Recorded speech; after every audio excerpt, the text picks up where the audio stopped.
The water soaking into my new hardwood floors wasn't from a burst pipe, and the shattered window wasn't from a storm. At 33, I had finally bought my sanctuary, only to watch my own parents stand amidst the wreckage. Feigning shock, they called it a tragic accident, a sign I needed to sell to save my brother. But as I looked at their dry, guilty hands, I knew the truth. This wasn't bad luck. It was an execution. The key turned in the lock with a heavy, satisfying click that felt less like opening a door and more like sealing a vault. I stood on the front porch for a moment, breathing in the damp, pine-scented air of Briar Glen. It was darker out here than in the city, the kind of thick, velvety darkness that wrapped around a house and held it tight. I looked down at the brass key in my palm, the metal still cool against my skin. It was just a jagged piece of cut metal, but it represented everything I had denied myself for the last decade. 33 years old. It had taken me 33 years to find a place where I did not have to listen for footsteps in the hallway or worry about a landlord raising the rent because the market was hot. I pushed the door open and stepped onto the wide plank oak floors. The smell of the house hit me first. Fresh paint, lemon oil, and the faint, dusty scent of a wood-burning fireplace that had been swept clean. It was silent, not the empty silence of a lonely apartment, but the expectant silence of a sanctuary waiting to be filled. I slipped off my shoes, leaving them by the door, and walked in my socks to the center of the living room. The moonlight filtered through the large bay window, casting long, pale rectangles across the floor. I had renovated this place myself, spending my weekends tearing up old carpet and sanding down years of neglect. Every bruise on my shins and splinter in my fingers felt like a down payment on my freedom. I ran my hand along the wall, feeling the smooth matte finish of the paint. This is mine, I thought. The words echoed in my head, foreign and intoxicating. I walked into the kitchen, running my fingertips over the cool quartz countertop. I had saved for 5 years for this kitchen. I had eaten ramen and canceled subscriptions and worked overtime until my eyes burned, all so I could stand here, in the quiet, and know that no one could tell me to leave. My phone buzzed in my back pocket, breaking the spell. I pulled it out, half expecting a work email, but the screen was dark. It was just a phantom vibration, a nervous tick I had developed over years of waiting for the other shoe to drop. I set the phone on the counter, screen down, and exhaled. Tonight, there were no crises. Tonight, there was just me and the bungalow. 2 hours later, the silence was replaced by the warm hum of conversation and the clinking of wine glasses. I had kept the guest list small. Just Sarah, who I had known since college, and Ben, a colleague who had listened to me obsess over interest rates for 6 months. They were the people who knew what this meant. They knew about the nights I slept on a futon because I was too terrified to sign a lease that cost more than a third of my paycheck. Sarah wandered into the living room, holding a glass of Cabernet. She looked around, shaking her head. "You did it, Chloe," she said. "You actually did it. This place is incredible. It feels surreal," I admitted, leaning against the doorframe. "I keep waiting for someone to burst in and tell me there was a clerical error and I have to move out." Ben laughed from the kitchen, where he was opening a second bottle. "The only person bursting in here is the pizza delivery guy." He called out, "You own the dirt under your feet. That is legally binding." I smiled, taking a sip of my wine. It was a cheap blend, but it tasted rich tonight. We settled onto the floor because my furniture was not arriving until Tuesday. We sat cross-legged on the rug, eating pizza straight from the box, laughing about work and the ridiculousness of dating in your 30s. It was perfect. It was normal. Then, Sarah paused, a slice of pepperoni halfway to her mouth. She looked at me with that careful, tilted head expression people used when they were about to ask about my family. "So," she started, keeping her voice light, "did you tell your parents you closed today?" The air in the room seemed to thin. I set my wine glass down, carefully aligning the stem with the line of the floorboard. "No," I said. "I wanted tonight to be just peaceful." Ben and Sarah exchanged a look. They knew enough. They knew about the favoritism, The way my achievements were treated as expected while my brother's failures were treated as tragedies requiring all hands on deck. They knew that if I told my mother, Linda, about the house, the conversation would not be about my success. It would be about why I bought a house with 2 bedrooms when I was single, or why I chose Briar Glen when it was 40 minutes away from them. I will tell them next week, I said, forcing a smile. Once I'm settled, I just want to enjoy the victory lap before the critique begins. Sarah reached over and squeezed my knee. Good boundaries, she said. I am proud of you. My phone lit up on the floor between us. The screen glowed bright white in the dim room. The name flashed across the center. Mom. I flinched. It was a visceral, physical reaction. My stomach tightened, and my shoulders jumped toward my ears. It was 10 o'clock at night. My mother never called at 10 o'clock unless something was wrong, or unless she sensed, with that terrifying radar of hers, that I was happy without her permission. Are you going to answer that? Ben asked softly. I stared at the phone until the screen went black. No, I said, my voice tight. If it is an emergency, she will leave a voicemail. She did not leave a voicemail. The phone stayed dark, but the mood was broken. The sense of total safety I had felt an hour ago had developed a hairline fracture. Even here, amidst my quartz countertops and my paid-for solitude, the invisible tether to my family pulled taut. The next morning, the sun streamed through the bedroom window, warm and unapologetic. I woke up with the soreness that came from sleeping on a mattress on the floor, but I did not care. I made coffee in my new pot and stood on the back deck, looking out at the small patch of woods that bordered my property. My phone rang in my hand. It was Linda again. I took a deep breath. Steeling myself, I swiped the green button and brought the phone to my ear. Hello? Chloe. Her voice was bright, sugary, and entirely artificial. It was the voice she used when she was volunteering at the church, or when she wanted a favor that she knew was unreasonable. I tried to call you last night. I was unpacking. I lied, or maybe it was a half-truth.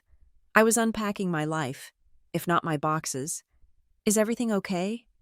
Oh, everything is wonderful, she said, breezing past my question. I just wanted to catch up. I feel like we haven't really talked in ages. How are things? How is work? Work is fine, I said, leaning against the railing. And your living situation? She asked. The transition was smooth, seamless. Are you still in that little apartment on 4th Street? I hesitated. The lie of omission felt heavy, but the truth felt dangerous. Actually, I moved. I said, I closed on a place yesterday, a bungalow in Briar Glen. I waited for the critique. I waited for her to ask why I had not consulted them, or why I had not asked my father, Mark, to inspect the foundation. Oh, Chloe? That is fantastic news, she exclaimed. I was stunned. She sounded genuinely thrilled. You bought it? All by yourself? Yes, I said, relaxing slightly. It is small, but it is mine. That is just wonderful. Briar Glen is a lovely area. Property values are skyrocketing there. Aren't they? They are rising. Yes, I said. So you have equity already? She said. It wasn't a question. It was a statement of fact. And you put down a substantial down payment, right? I know how good you are at saving. The hair on the back of my arms stood up. This was not maternal pride. This was an appraisal. I put down enough to keep the mortgage manageable, I said, keeping my voice neutral. Smart girl? She cooed. And it's a seller's market right now. Houses like that are easy to sell if you ever needed to. Right? I mean, they just fly off the market. My grip on the phone tightened. I just moved in. Mom, I am not planning on selling. No, of course not. She laughed. A brittle, tinkling sound. I was just thinking about your investment. It is good to have liquid assets, or assets that can be made liquid. Listen, honey, we need to celebrate. Your father and I want to take you to dinner. Tonight. Tonight? I asked. I have boxes everywhere. I haven't even... We are going to Alder and Ash, she interrupted. That nice bistro you like. 7 o'clock. Don't be late. It is a special occasion. I hesitated. Alder and ash was expensive. My parents were not destitute, but they were notoriously frugal unless they were trying to impress someone. "Is Evan coming?" I asked. There was a pause, a tiny, microscopic hesitation that told me more than her words did.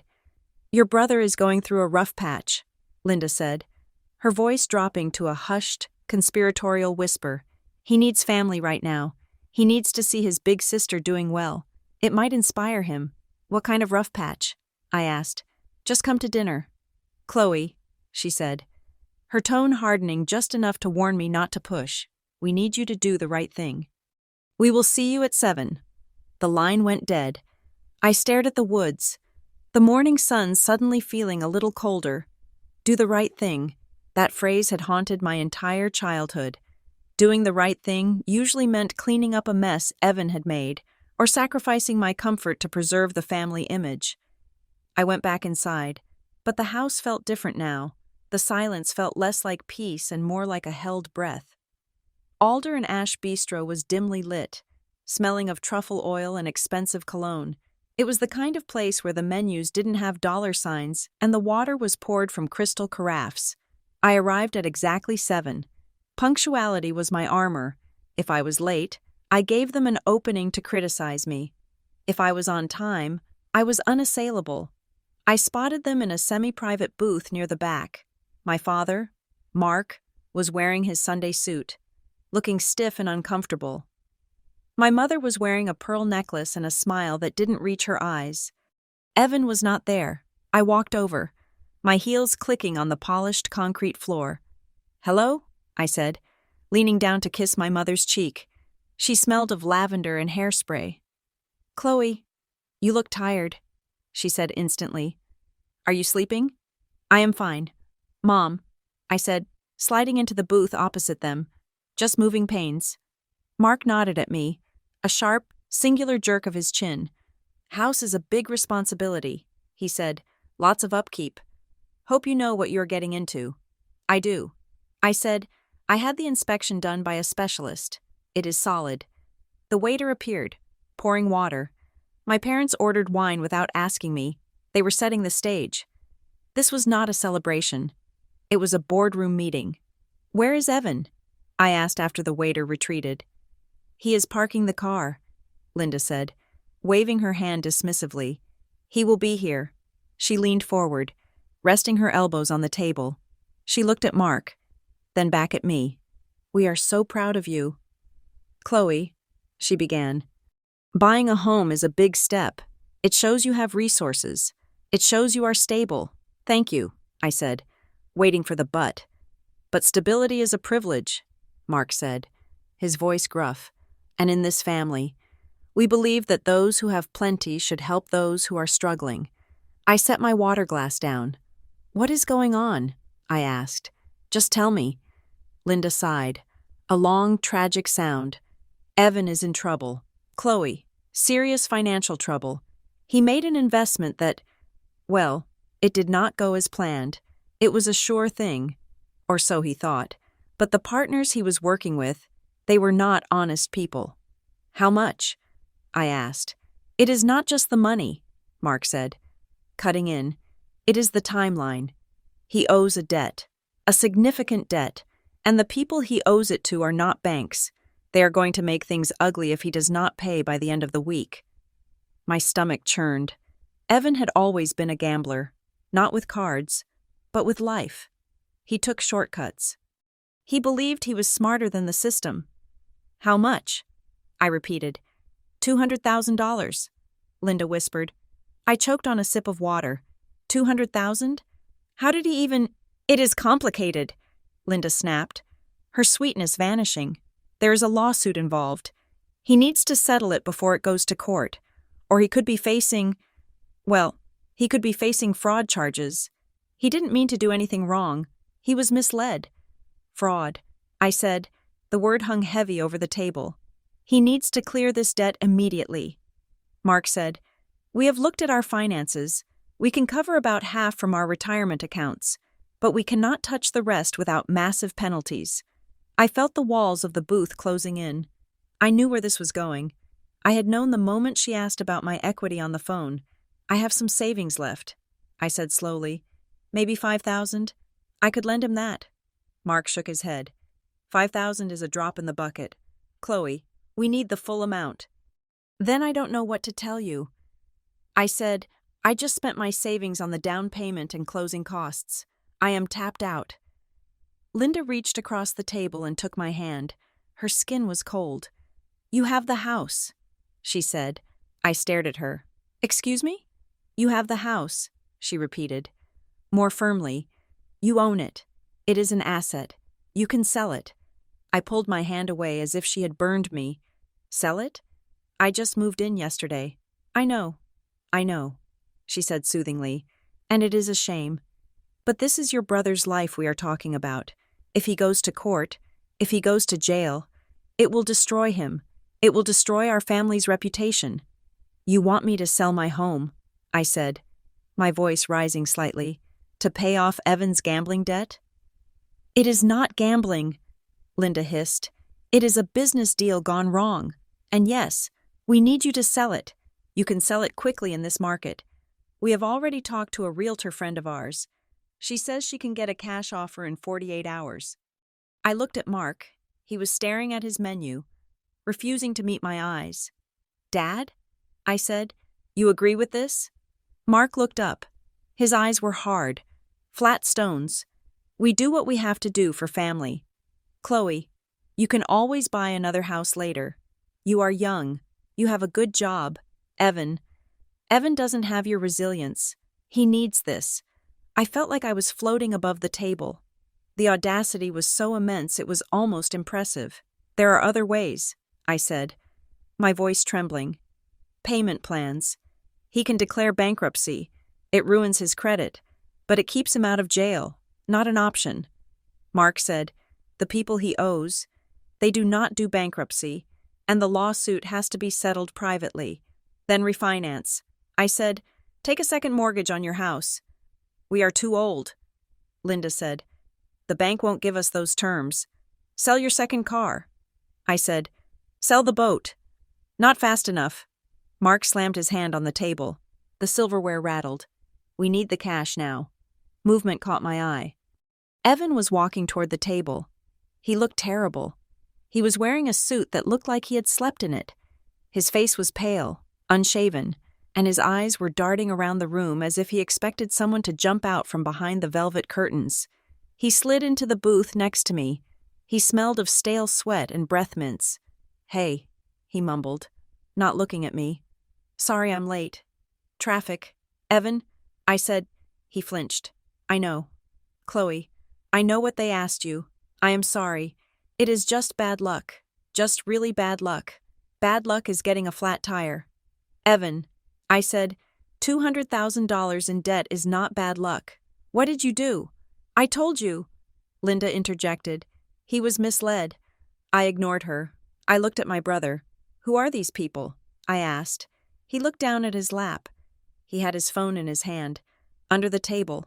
I saw the screen light up. He tapped out a furious message, his thumbs moving in a blur. It doesn't matter who they are, he said, his voice cracking. They just want their money. If I don't pay them. He stopped. He looked up at me, and for a second, I saw genuine terror in his eyes. But then I saw something else. I saw the entitlement, the expectation that I would fix it, because I always fixed it. Just sign the house over. Chloe, he said, or sell it. Whatever. You can move back in with Mom and Dad for a while. It's not a big deal. You're single. You don't need all that space. The air left my lungs. You don't need all that space. I looked around the table. My mother, with her pleading, manipulative eyes. My father, with his stony command. My brother, with his pathetic, selfish desperation. They did not see me. They saw a resource. They saw a piggy bank to be smashed open when the golden child needed saving. I stood up. Sit down. Chloe, Mark commanded. No, I said. I gripped the edge of the table. I will not sell my house, I said. I will not make myself homeless to clean up Evan's mess. Chloe, please, Linda whined. Don't be selfish. Selfish? I laughed. A short, sharp sound. I have worked for 10 years to get here. I offered you solutions. I offered to help him find a lawyer. I offered to help him restructure his debt. But I will not set myself on fire to keep him warm. Not this time. I will help in ways that don't put me homeless, I said, stating the boundary clearly. Linda's face changed. The mask of the concerned mother evaporated. Her mouth thinned into a hard line, and her eyes went cold and sharp. For a split second, she looked at me with pure, unadulterated loathing. Then, she blinked, and the mask snapped back into place. She looked tragic again. "You are making a mistake," she said softly. "Family is everything. Chloe, when you turn your back on family, you end up very lonely." I picked up my purse. "I guess I will take my chances," I said. I walked out of the restaurant. I did not look back, but I could feel their eyes boring into my spine. I could feel the weight of their anger. It wasn't the hot, explosive anger of an argument.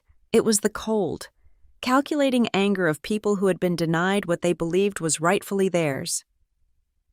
The drive home was a blur. My hands were shaking so badly, I had to grip the steering wheel until my knuckles turned white. I kept checking my rearview mirror, half expecting to see my parents' sedan following me, but the road behind me was empty. When I pulled into my driveway, the house was dark. It looked small and vulnerable against the night sky. I got out of the car, the gravel crunching loudly under my boots. I walked up the path to the front porch. I just wanted to get inside, lock the door, and drink the rest of that cheap wine. Then I saw it. There was a manila envelope lying on the doormat. I froze. I had not ordered anything. The mail had already come today. I looked around the yard. The trees were still. The street was empty. I bent down and picked up the envelope. It was plain, unmarked, no postage. Someone had hand-delivered it. I unlocked the door and stepped inside. Flipping on the porch light, I tore the envelope open. Inside was a stack of photocopied papers. My breath hitched in my throat. It was my closing disclosure, the document detailing the final purchase price, the interest rate, the cash to close. It had my social security number, my bank account routing numbers, my signature. I flipped through the pages. My heart was hammering against my ribs like a trapped bird.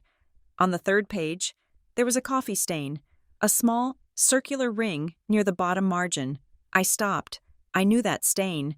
I ran to the kitchen where my bag was sitting on the counter. I pulled out my original folder, the one the title company had given me yesterday, the one I had brought into the house and placed on the dining table before Sarah and Ben arrived. I opened it. There, on the third page of my copy, was the coffee stain. I had made it this morning when I was reviewing the numbers. Smiling into my mug, the document in the envelope wasn't a copy from the bank. It wasn't a copy from the title company. It was a copy of the document sitting in my house.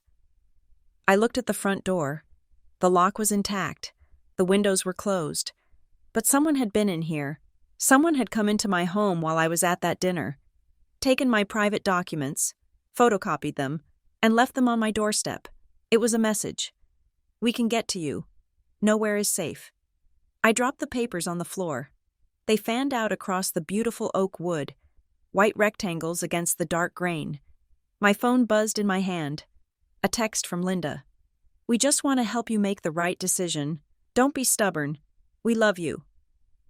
I looked at the text, then at the papers on the floor. I walked over to the door and threw the deadbolt. Then I dragged a dining chair over and wedged it under the handle. It was a futile gesture. I knew. But it was the only one I had.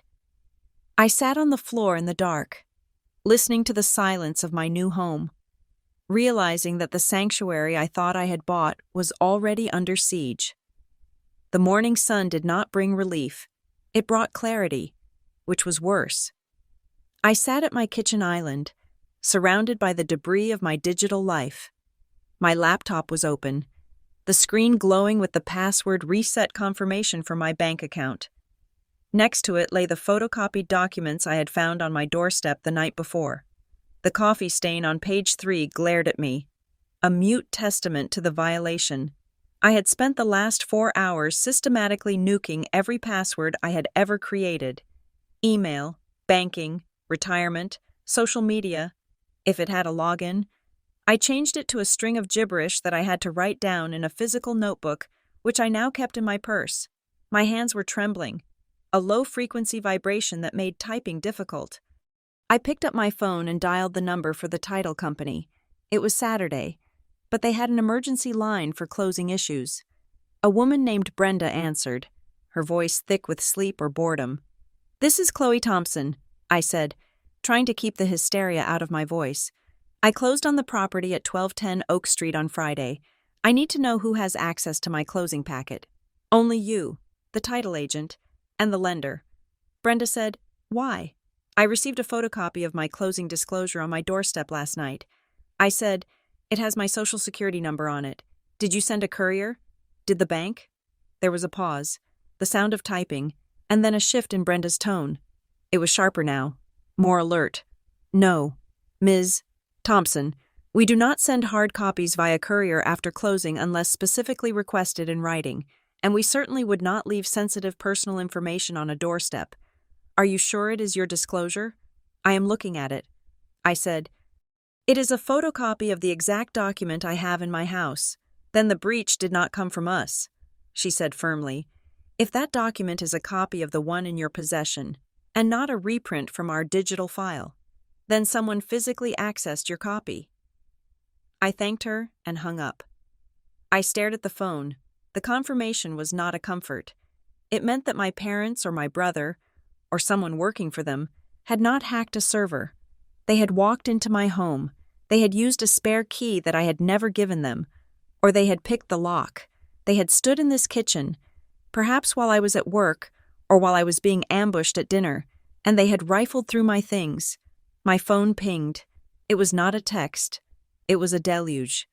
"Linda Thompson, we are only trying to protect you from making a mistake you will regret forever. Family loyalty isn't just when things are easy. Chloe, it is when things are hard. Do you remember when we paid for your braces? When we co-signed your first car loan? We sacrificed so much for you." I felt a wave of nausea. The transactionality of their love was being laid bare, itemized like a receipt. Another text came through, then another. "Linda Thompson. Evan is beside himself. He is crying. Chloe, he is your brother. How can you sit in that house knowing he might be ruined?" Then, a voicemail notification from my father. I debated not listening to it, but I needed to know the landscape of the war I was fighting. I pressed play and put it on speaker. "Chloe, this is your father." Mark's voice was low, devoid of the bluster he had used at the restaurant. It was the voice he used when he was discussing business deals that had gone south. "You need to understand the gravity of your position. You are standing on an island. If you do not help us fix this situation with Evan, you are making a choice to be separate from this family. And that separation will be permanent. I am updating our estate planning next week. If you turn your back on us, do not expect us to support you. You will be cut off, completely.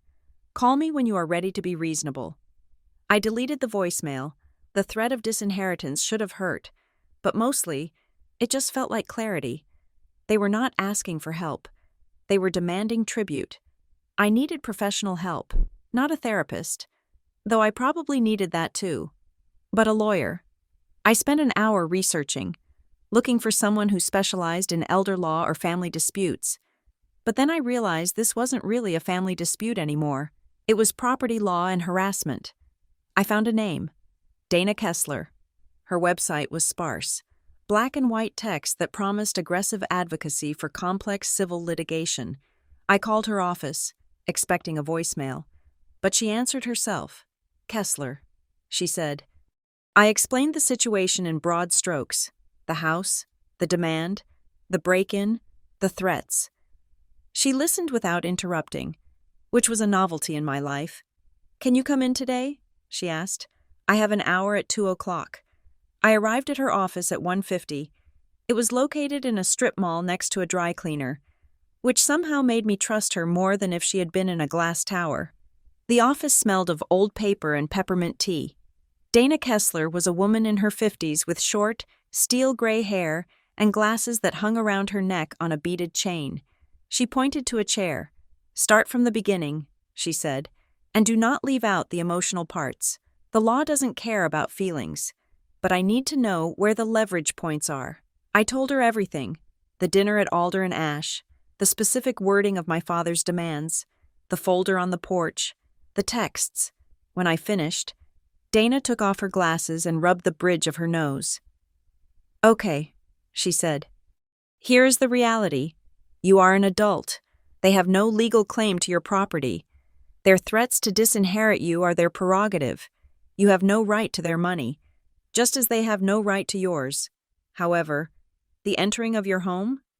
That is actionable. It is trespassing." I said, "It is," she agreed, "but proving it is the hard part. Unless you have video of them walking out with the papers, the police will call it a civil matter. They will say it is a family squabble. So what do I do?" "You document," Dana said, leaning forward. "You create a paper trail so thick they cannot breathe without rustling it. You save every text. You transcribe every voicemail. You write down the dates and times of every interaction. If they show up at your house, you tell them to leave. If they don't, you call the police. Not because the police will arrest them, but because you need the police report generated." She picked up a pen and tapped it against her legal pad. "We need to distinguish between pressure and coercion. Chloe, pressure is your mother crying about braces. Coercion is your father implying that your safety or your reputation is at risk if you do not comply. The break-in? That moves the needle toward coercion. It is a show of force. It feels like I'm declaring war." I said quietly, "They already declared war," Dana said. "You are just deciding whether to fight back or surrender." She handed me a card. "Do not sign anything. Do not agree to any meetings alone. Although I know you probably will because you still hope they will snap out of it. They won't. If your brother is in as deep as it sounds, he is desperate. And desperate people are dangerous, even the ones we love." As I walked back to my car, my phone rang. It was Evan. I stared at the screen. Dana's advice to not engage rang in my ears. But he was my brother. We had shared a bunk bed until I was 10. I had taught him how to tie his shoes. I answered. "What do you want, Evan? Chloe, don't hang up, please." His voice was ragged, fast. "I am not with Mom and Dad. I need to talk to you, man to man. Or, brother to sister. I am not selling the house. Evan." I know that. I told them that." He sounded breathless, like he was walking fast. "Listen, I have an idea, a compromise. You don't have to sell." I waited. Just meet me, for coffee. 10 minutes, at the Roasted Bean. Please, Chloe, I swear I'm not trying to screw you over. I just found a loophole." "A loophole?" "Yeah, it is just a document, a temporary lien. You sign it. It gives me proof of collateral. I show it to them on Monday morning, and they back off. Then I pay them back in 6 months, when my other deal comes through, and the lien dissolves. You never lose the house. You never even move out." I narrowed my eyes at the windshield. "Monday morning?" I asked. "Why Monday morning?" He paused. The silence was thick. That is when the bank opens." He stammered. "Evan, banks open every day. Who gave you a Monday deadline? Just come to the coffee shop. Chloe, please, if you don't do this, I don't know what is going to happen to me. I shouldn't have gone. I knew that." But the fear in his voice was real. It wasn't the performative guilt my mother used. It was the raw, animal fear of a trapped creature. "Fine," I said. 10 minutes. But if Mom or Dad are there, I am leaving. They are not. It is just me." The Roasted Bean was crowded, the air thick with the smell of burnt espresso and rain-damp wool. I found Evan at a small table in the back corner, hunched over a paper cup. He looked worse than he had at the restaurant. His skin was gray, and there were dark, purple smudges under his eyes. His leg was bouncing nervously under the table, shaking the entire surface. I sat down opposite him. I did not take off my coat. "Talk," I said. He looked up, and I saw the bruise. It was faint, covered with what looked like cheap concealer, high on his cheekbone. "What happened to your face?" I asked. "Nothing," he said quickly. Turning his head away, I walked into a cabinet door. "Evan," I said, my voice dropping. "Who hit you?" "Nobody hit me." "Chloe, just drop it." He reached into his jacket pocket and pulled out a crumpled document. He smoothed it out on the table with trembling hands. "Look, this is it. It is a deed of trust. You just sign here as the guarantor. It secures my debt against your equity. Ridgeway accepts it as a good faith holding, and they give me an extension. Ridgeway," I said, latching onto the name. "Ridgeway Capital Solutions?" He froze. Yeah, that is the firm. That sounds like a payday lender. Evan, or a loan shark operation. Legitimate investment firms don't demand collateral from family members on a weekend. They are legitimate," he insisted. But his eyes were darting around the shop. "They are just aggressive. They have a strict risk management policy." I looked at the document. It was poorly drafted, likely a template downloaded from the internet. But the terms were clear enough. If I signed this, I was pledging my home as security for a debt of $200,000. If Evan defaulted, which he absolutely would, they could foreclose on me. "I am not signing this," I said, pushing the paper back toward him. "Chloe, you have to." He leaned across the table, grabbing my wrist. His grip was clammy. "It is just temporary. I have money coming in. I swear." "From where?" "I have a venture. In crypto. It is going to pop next month." I pulled my hand away. "Crypto? Evan, are you hearing yourself? You want me to risk my home on a crypto gamble?" "It is not a gamble," he hissed. "And it is not just about the money anymore. These guys, they don't play by the rules. Chloe, are they the ones who hit you?" He looked down at his coffee. He didn't answer, which was answer enough. "You need to go to the police," I said. "If they are threatening you, that is extortion. No police," he almost shouted. People turned to look at us. He lowered his voice, hissing through his teeth. "You call the police, and it gets worse. They have leverage." "What leverage?" He wouldn't meet my eyes. He just kept smoothing the paper, over and over. "Just sign the paper. Chloe, if you love me, just sign it. It saves everyone." I stood up. My heart was breaking for him, but my survival instinct was screaming louder. "I love you, Evan, but I am not going to be homeless for you, and I am not going to let you drag me into a hole you dug yourself." I turned to leave. "They know where you live," he called after me, his voice cracking. I stopped. I turned back slowly. "What did you say?" He looked up, tears streaming down his face, mixing with the sweat. I had to give them an address. "Chloe, for the collateral. I told them you were good for it. I told them you would sign. If you don't, they are going to come looking for their asset." I stared at my brother, the pathetic, terrified boy who had just sold me out to save his own skin. "You gave them my address?" I whispered. "I didn't have a choice. We always have a choice. Evan," I said, "you just made yours." I drove home with one eye on the rearview mirror, checking every car that turned behind me. Every black SUV looked like a threat. Every delivery van looked suspicious. The sanctuary of my car felt like a trap. When I turned onto my street, my heart stopped. My parents' silver sedan was parked in my driveway, blocking access to the garage. They were standing on the front porch, peering into the living room window, the same window where the moonlight had streamed in just 24 hours ago. I pulled up to the curb and got out, leaving the engine running. I did not want to be boxed in. "What are you doing here?" I shouted, walking up the path. Linda turned, her face a mask of hurt surprise.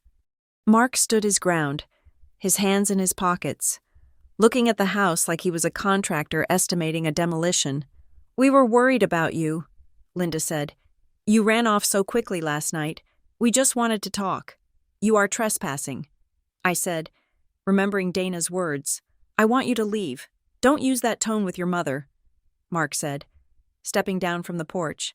He was a big man, broad-shouldered, and he used his size to intimidate. He walked toward me until he was uncomfortably close. I backed up a step, maintaining the distance. I spoke to Evan. I said, "I know about Ridgeway. I know he gave them my address." Mark's expression didn't change.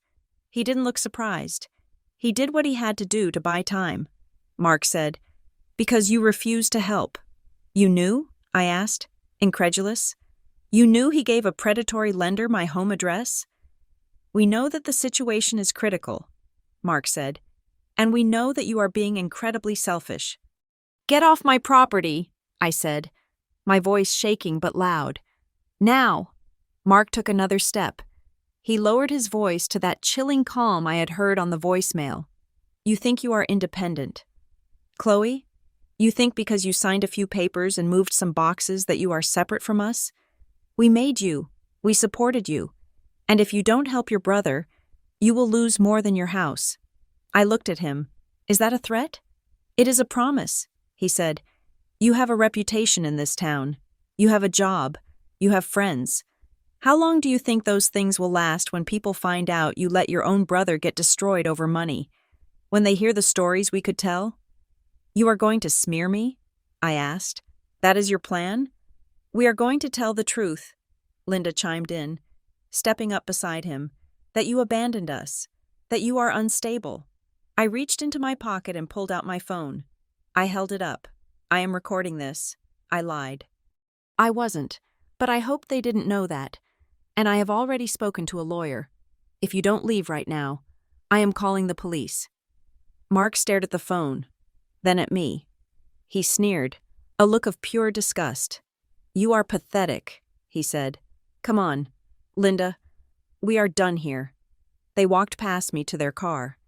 As Linda passed, she didn't look at me. She looked at the house. "It is such a pretty house," she said, her voice drifting back like smoke. "It would be a shame if something happened to it." I waited until their taillights disappeared around the corner before I moved. I ran inside and locked the door, throwing the deadbolt, the chain, and dragging the chair back under the handle. But a chair wasn't enough, not anymore.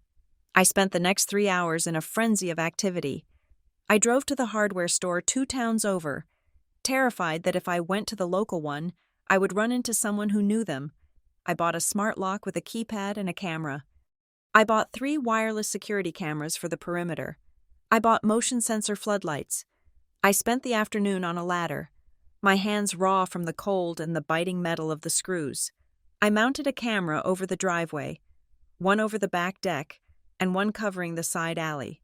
I replaced the front door lock, programming it with a code that had no relation to my birthday or any date my family knew.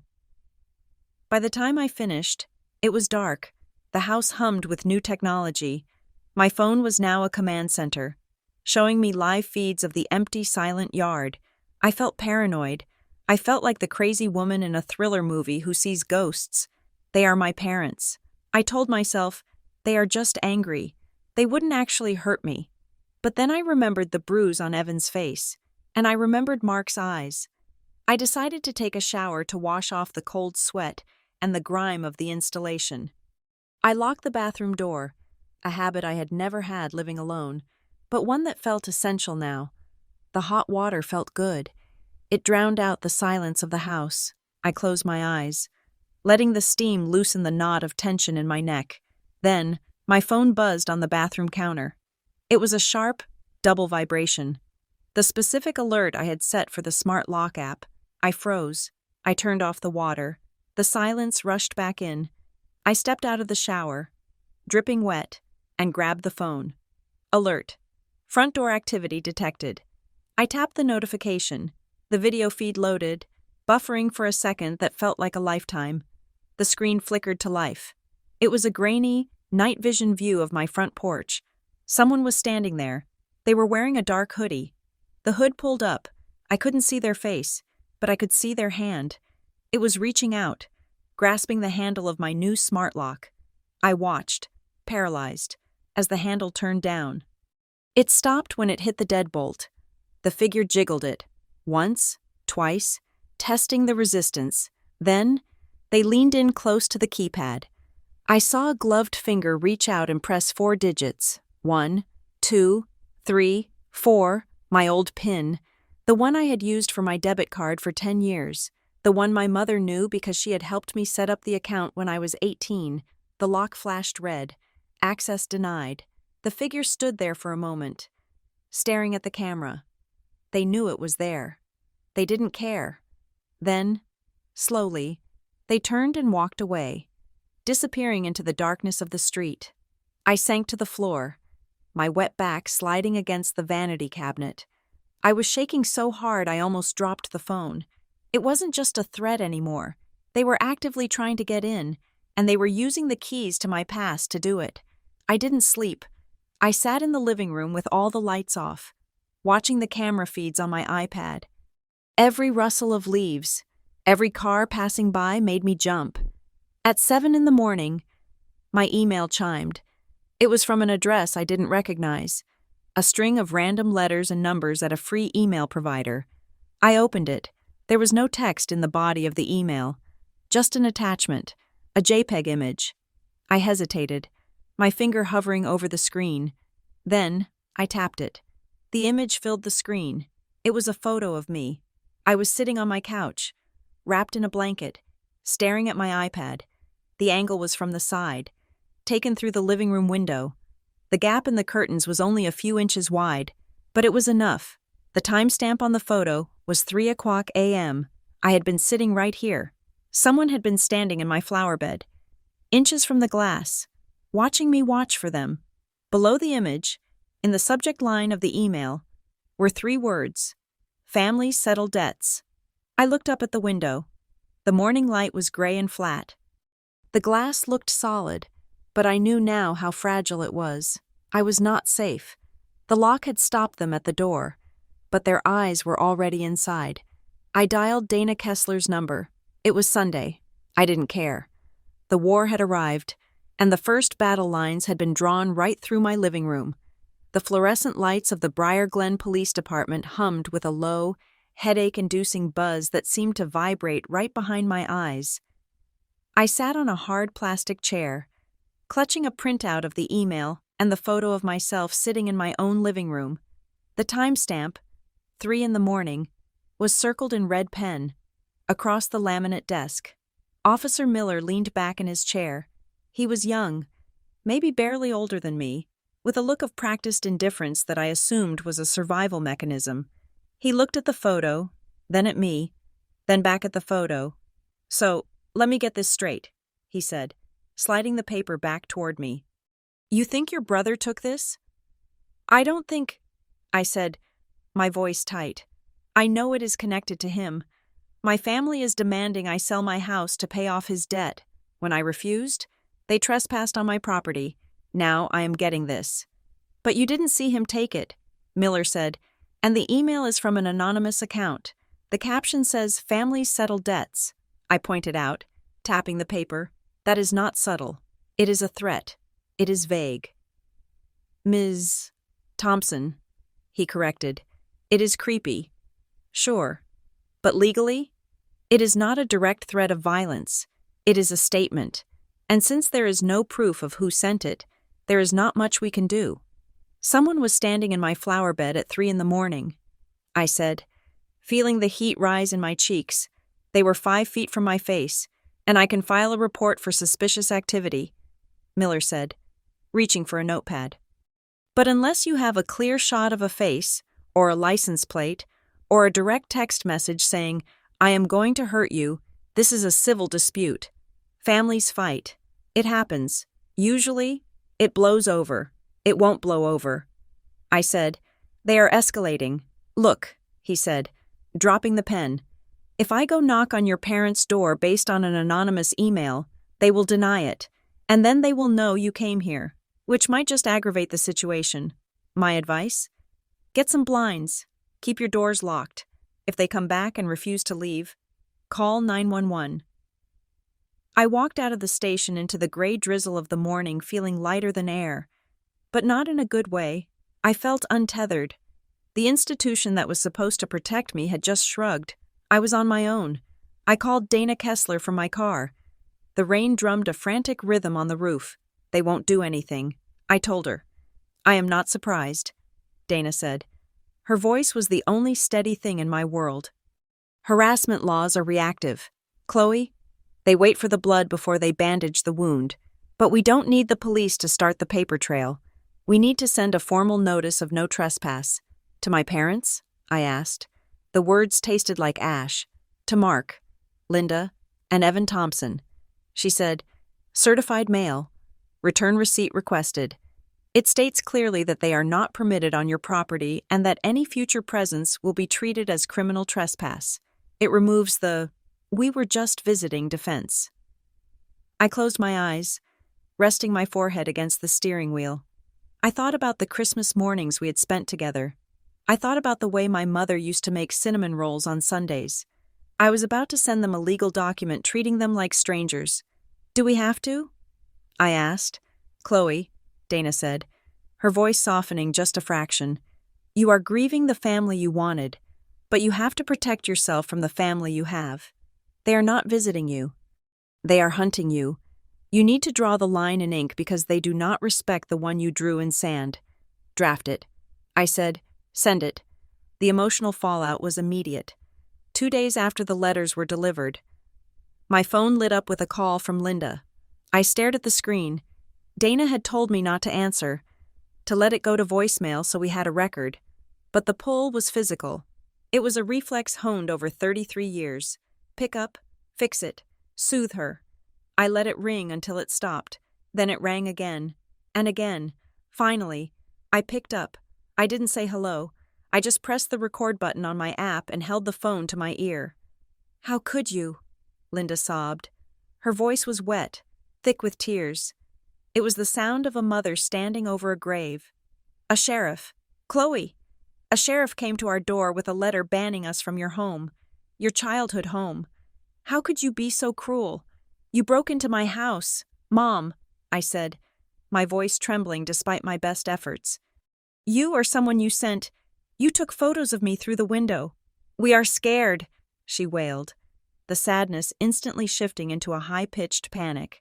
We are scared for Evan. You don't understand what these people will do to him. He is your brother. He is your blood. If you loved him, if you actually loved anyone but yourself, you would do this. You would help him. The whiplash was dizzying. 1 second she was the victim. The next she was the judge. I am not selling my house, I said, and I am not letting you terrorize me. Terrorize you? She laughed, a harsh barking sound. We are trying to save you from the guilt of watching your brother get destroyed, but you are too selfish to see it. You think you are so special with your little house and your little job. You are nothing without this family. I hung up. I sat on my kitchen floor, pulling my knees to my chest. The silence of the house felt heavy. You are nothing without this family. That was the core of it. That was the weapon they had always used. Independence was viewed as betrayal. Success was viewed as a resource to be harvested. Later that afternoon, the secondary shockwaves hit. I got a text from my Aunt Sheila, a woman I hadn't spoken to in 6 months. Chloe, I heard about your good fortune with the house. It is a shame you are letting money change you. Family is forever. Don't be the reason Evan suffers. We are all praying for your heart to soften. I stared at the message. The narrative was already being rewritten. In their version, I was the miserly villain, hoarding my wealth while my poor, unfortunate brother faced a tragedy. They weren't telling people about the gambling, or the fraud, or the stalking. They were telling people I was rich and cold. I blocked Aunt Sheila. Then I went to the bathroom and threw up. On Wednesday, a man named Raphael Sloan arrived at my door. He drove a battered sedan and wore a trench coat that looked like it had seen better decades. He was an independent insurance claims investigator I had hired to review my policy and my security upgrades, just in case. He didn't smile when I opened the door. He just flashed an ID badge and walked past me, his eyes scanning the hallway. Nice place, he grunted. Good bones, bad vibe. Excuse me? I asked, locking the door behind him. He turned, looking at me with eyes that were sharp and tired. I see a lot of houses. Ms. Thompson, this one feels like it is holding its breath. You said on the phone you were worried about potential vandalism. Family issues. I corrected. I just want to make sure my coverage is ironclad if something happens. He walked through the living room, checking the window latches. He tapped the glass where the photo had been taken. Single pane, he muttered. Easy to break. Hard to hear if you do it right. He turned to face me, taking a small notebook out of his pocket. Here's the thing about insurance, he said. It covers accidents. Acts of God. Fires. Storms. It even covers theft. But it gets messy when family is involved. Why? I asked. Because insurance companies hate domestic disputes, he said bluntly. If your brother burns this place down, and we find out you knew he was a threat and didn't mitigate the risk, the carrier might try to deny the claim. They will call it a foreseeable event. Or worse, they will suspect collusion.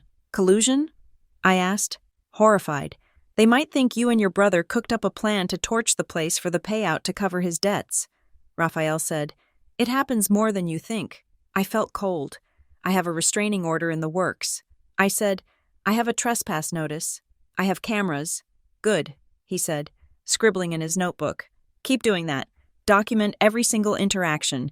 Because if something breaks in this house, you are going to need to prove you didn't hand them the hammer. He walked to the back door, examining the new smart lock I had installed. This is good tech, he said. But tech fails. Batteries die.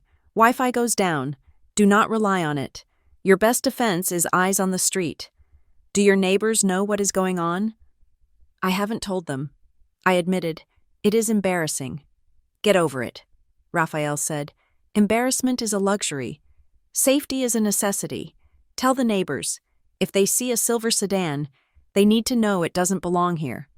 He handed me his card. It had no logo, just his name and a number. Call me if the vibe changes, he said, and check your public records. My public records? Your title history, he said, opening the door to leave.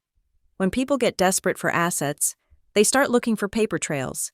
See who's been pulling your file at the county clerk. I took his advice, that night, sitting in the glow of my laptop. I logged into the county clerk's online portal. It was a clunky, outdated system, but it allowed homeowners to see recent activity on their deeds. I searched my address. There was the deed transfer from the seller to me. There was the mortgage recording. And then, there was a new entry, dated 3 days ago. Notice of inquiry. It wasn't a lien. It wasn't a claim. It was a digital footprint showing that someone had paid a fee to pull the full legal description and encumbrance history of my property. The requester was listed as R.C. Solutions LLC, Ridgeway Capital Solutions. They weren't just taking Evan's word for it anymore. They were doing their due diligence. They were checking to see how much equity I had, who held the first mortgage, and how hard it would be to force a sale if they could get a judgment against me, or against Evan. If they could prove he had an interest in the property. But he didn't. I was the sole owner. Unless... I felt a chill that had nothing to do with the drafty window. Unless my parents had told them something else. Unless they were trying to fabricate a claim that Evan had contributed to the down payment, creating a constructive trust. I printed the page. My hands were shaking. Raphael was right. They were circling. The storm broke on Thursday evening. The rain had turned into a deluge, hammering against the roof with a violence that made the house feel like a drum. I was in the kitchen making tea, trying to calm my nerves, when someone began pounding on the front door. It wasn't a knock. It was a frantic, desperate hammering. Chloe, open up. It is me. Please. It was Evan. I dropped the spoon. It clattered loudly on the counter. I ran to the hallway. But I didn't go to the door. I stopped at the control panel for the security system. I tapped the screen to bring up the front door camera. Evan was standing on the porch, soaked to the bone. His hair was plastered to his skull, and his eyes were wide, darting back toward the street. He looked like a hunted animal. Chloe! They are right behind me. Let me in. I pressed the intercom button. I cannot let you in. Evan, I said, you know I can't. Chloe, please, he screamed, slamming his fist against the wood. This isn't a game. They followed me from work. I saw the car. They're going to hurt me. Call the police. I said, if you are in danger, call 911. I can't call the police. You know I can't. He was sobbing now, sliding down the door frame until he was kneeling on the mat. They want collateral. Chloe. They said time is up. I watched him on the screen. He looked pathetic. He looked terrified. Part of me wanted to rip the door open and pull him inside, wrap him in a blanket, and fix it. That was the sister in me. But the woman who had found a coffee stain on her private documents stayed frozen. I am not opening the door. Evan, go to Mom and Dad's. I can't go there, he yelled. They are watching that house too. Who is? I asked. Who is watching? Ridgeway. The guys from Ridgeway. I took a breath. I will call a lawyer for you. Evan, I will pay for a consultation.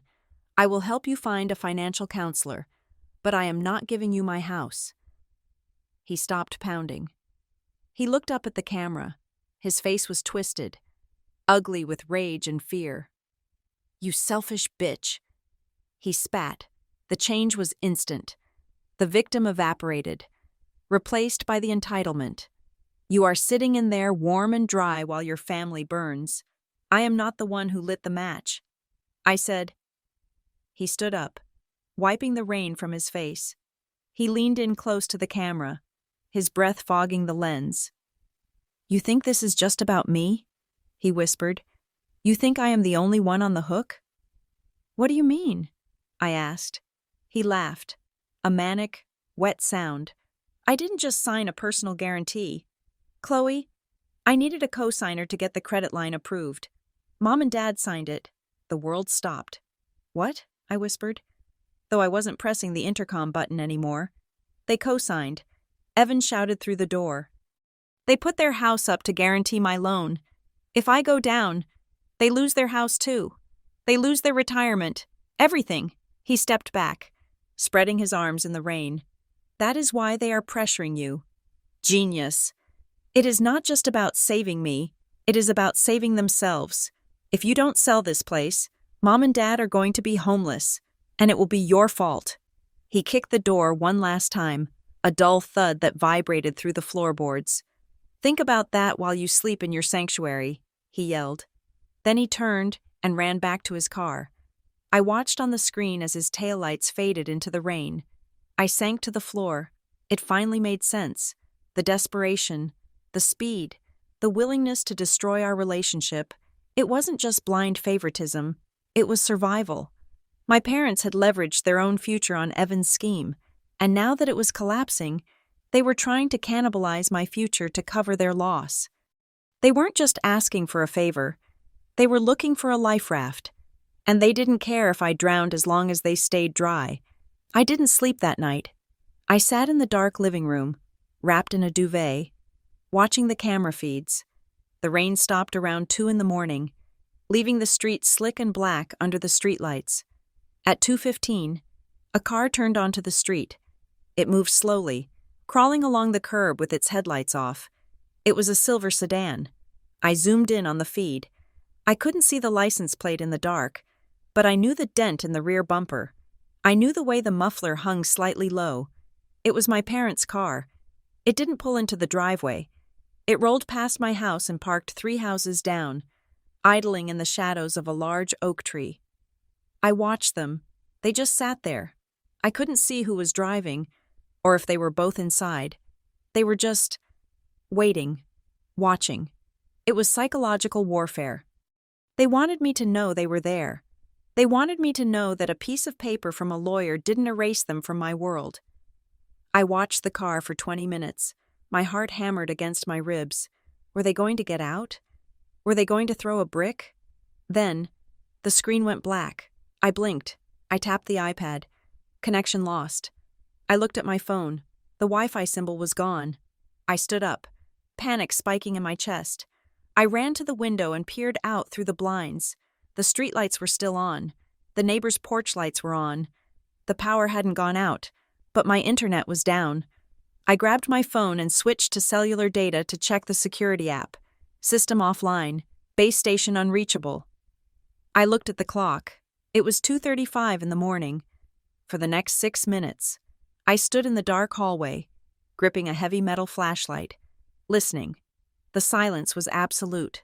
No wind, no cars, just the sound of my own blood rushing in my ears. 6 minutes. That was how long it took to reboot a router? Or was it how long it took to cut a line?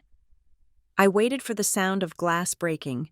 I waited for the door to be kicked in, but nothing happened. At 2:41, the router lights in the living room flickered from red to white. The Wi-Fi symbol reappeared on my phone. The camera feeds popped back online. I frantically scrolled through the views. The driveway was empty. The backyard was empty. I switched to the street view. The silver sedan was gone. I replayed the footage. The recording stopped at 2:35 and resumed at 2:41. There was a 6-minute gap, a hole in the memory of the house. I sat down on the stairs, the flashlight heavy in my hand. They hadn't attacked. Not yet. They were testing the perimeter.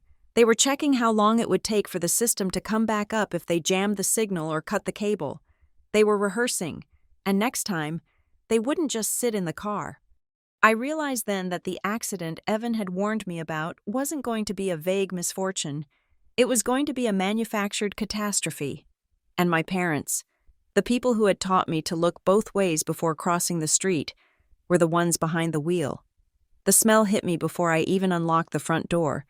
It was a thick, swampy scent, wet drywall, soaked timber, and the sharp, metallic tang of stagnant water. It was the smell of ruin. I stood on the porch, my hand trembling as I reached for the keypad. I punched in the code. The lock whirred and clicked, a mechanical sound that felt mocking in the heavy silence of the evening. I pushed the door open. The sound of dripping water echoed through the hallway like a metronome counting down to a disaster that had already happened. I stepped inside. My boot landed not on solid oak, but on a squelching softness. The hallway runner was sodden, dark with moisture. I looked down. The beautiful hardwood floors I had spent weeks sanding and staining were buckled. They rose up in strange, warped waves, heaving like a frozen sea. "Oh God," I whispered. I walked toward the kitchen, the water sloshing around the soles of my boots. The sight that greeted me was not just damage, it was violence. The kitchen island was intact, but the cabinets beneath the sink were decimated. The doors were hanging off their hinges. The wood splintered as if struck by something heavy. Water was spraying in a fine mist from the pipes under the sink, pooling on the floor and flowing in a relentless river into the living room. But it was the living room that stopped my heart. The back window, the large, single-pane glass that looked out onto the yard, was shattered. Shards of glass littered the wet floor, glinting in the dim light. The curtains were torn, hanging in ragged strips. It looked like a break-in. It looked like a storm. I waded through the living room, the water seeping into my socks. I reached for the main water shutoff valve in the utility closet. I twisted it hard, my hands slipping on the cold metal. The hissing spray in the kitchen finally died down, leaving only the sound of my own ragged breathing. I stood there, shivering, my mind racing to process the catastrophe. A pipe burst? A robbery? Then, I heard a car door slam outside. I hadn't called anyone. I hadn't even called 911 yet. I walked back to the front door, my wet boots squeaking on the ruined floor. Mark and Linda were walking up the path. They were moving fast, their faces set in expressions of frantic concern. My mother was clutching her purse to her chest, her eyes wide. My father was frowning, shaking his head. "Chloe!" Linda cried out as she saw me standing in the doorway. "We saw the window. We were just driving by to check on you, and we saw the broken glass." They rushed past me into the house without waiting for an invitation. "Oh, my lord," Mark said, looking at the buckled floors. "Look at this mess. Look at this absolute disaster." Linda put her hand over her mouth. "Oh, Chloe," she wailed, "your beautiful house. It is ruined. It is completely ruined. I watched them. I watched them perform. It felt like a performance. The timing was too perfect. They just happened to be driving by. They just happened to see a broken window at the back of the house from the street." Mark walked into the kitchen, kicking at a piece of splintered cabinet door. "Looks like a break-in," he announced, his voice booming. "Someone smashed the window, came in looking for valuables, and smashed the plumbing out of spite. Or maybe they were looking for copper." Linda came over and hugged me. Her coat was dry. Her perfume was overwhelming in the damp air. "You poor thing," she murmured into my hair. "You poor, unlucky girl. This is too much for one person to handle. You cannot stay here. It is not safe. It is not habitable." I pulled away from her. I looked at her hands. She had been wringing them a moment ago, lamenting the destruction.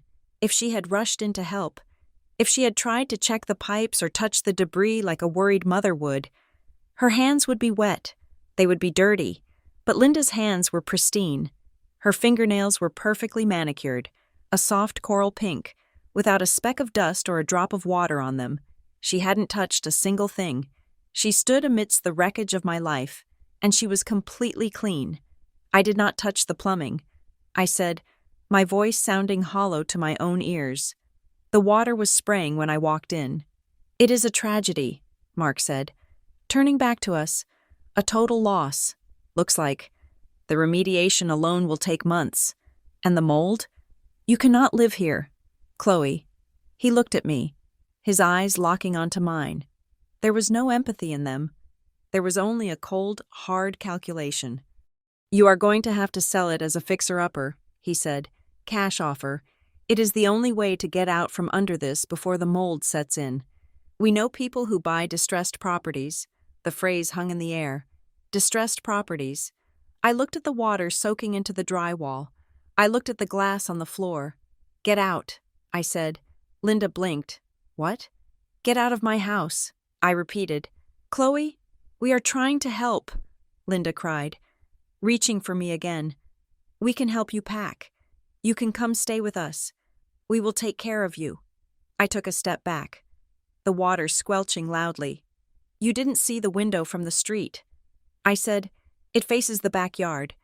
There is a 6-foot fence. You couldn't have seen it unless you were standing in the yard." Mark's face darkened. We saw the reflection. He lied smoothly. "Don't be hysterical.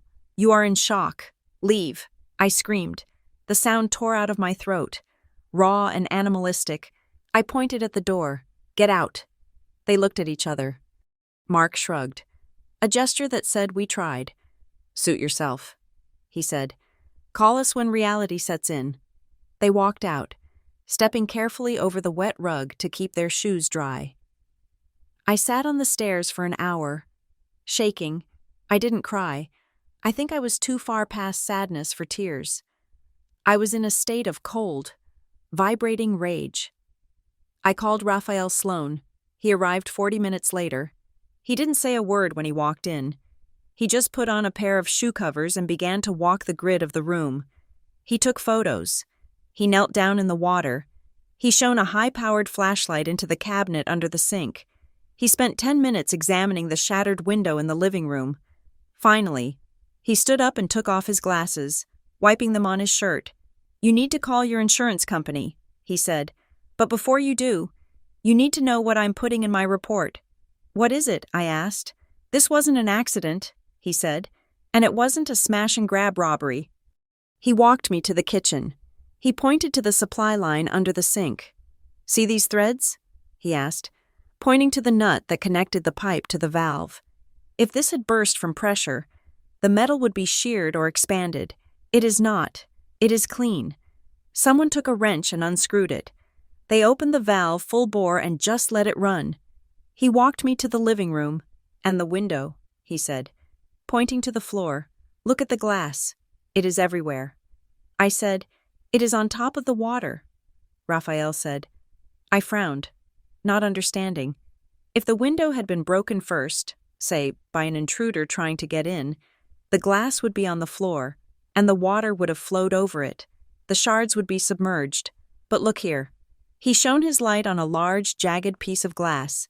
It is sitting on top of the puddle. It is dry on the upward-facing side. "What does that mean?" I asked, though I already knew. "It means the water was running for a while before the window was broken." Raphael said, "Whoever did this started the flood, waited for the floor to fill up, and then broke the window from the outside to make it look like a break-in. It is staged. Chloe, I felt the room spin. They staged it." I whispered, "To force me to sell." Raphael looked at me with pity, which I hated. I am going to write it up as vandalism, he said, but you need to prepare yourself. Insurance companies look at staged scenes and they don't think evil parents. They think insurance fraud. He was right. I called the claim in at 8 o'clock that night. The representative was polite, efficient, and distant. I gave her the details. I told her about the vandalism. The next morning, I got a call from a special investigator at the insurance carrier. His name was Mr. Trent, Ms. Thompson, he said. His voice clipped. We have flagged your claim for potential insider involvement. Insider involvement? I asked, standing in the break room at work, trying to keep my voice steady. Given the nature of the damage, specifically the manual disconnection of the plumbing, we need to rule out that this wasn't an intentional act by the policyholder to liquidate the asset. You think I did this? I hissed. I just bought this house. I love this house. Mr.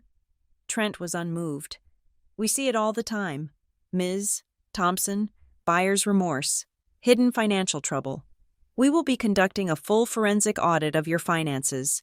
We need to see your bank statements, your credit card bills, and any debts you are carrying.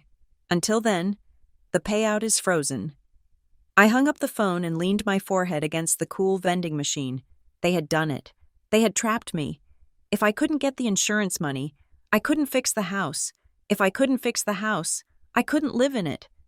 And if I couldn't live in it, I would have to sell it, exactly as a distressed property.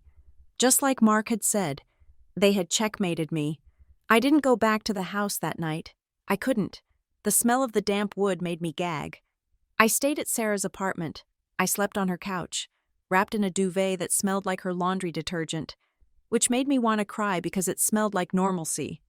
I went to work the next day wearing clothes I had fished out of a dry hamper before fleeing the house. I felt like a ghost. I sat in meetings and nodded at spreadsheets, while inside my head, I was screaming. My colleagues talked about weekend plans and lunch orders.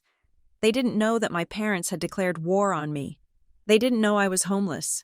I felt a profound, aching hollowness. It was the feeling of being unmoored. The people who were supposed to be my anchor were the ones trying to drown me.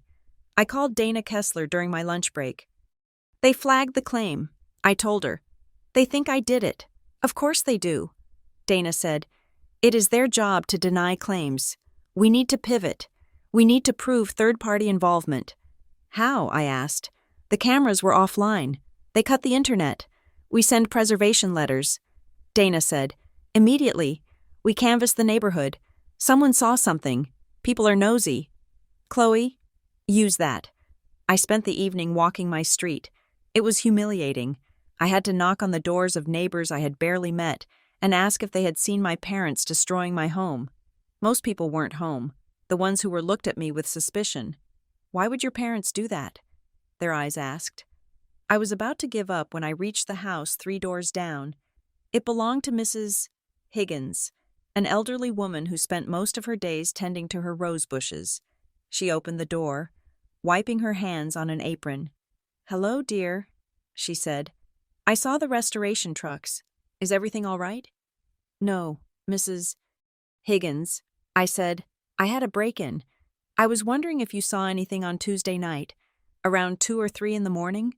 She frowned, thinking, Tuesday? Well, I am a light sleeper. My arthritis acts up when it rains. I was up making tea. Did you see a car? I asked. A silver sedan? Oh, yes, she said, brightening. I saw that car. It was parked right under my oak tree. Idling. It woke me up, actually. Did you see who was in it? I saw a man get out. She said, a big man, broad shoulders. He went to your trunk. I mean, the trunk of the car, and took out a toolbox. A red one. A red toolbox. My father had a red Craftsman toolbox he had owned for 30 years. Did he go to my house? I asked, my breath catching. He walked toward your back gate, she said. He was gone for a few minutes. Then a woman got out of the car. She was pacing on the sidewalk. She looked agitated. Did you hear anything? Mrs. Higgins hesitated. I opened the window a crack because I thought maybe they were lost or having car trouble. When the man came back, He was wiping his hands on a rag.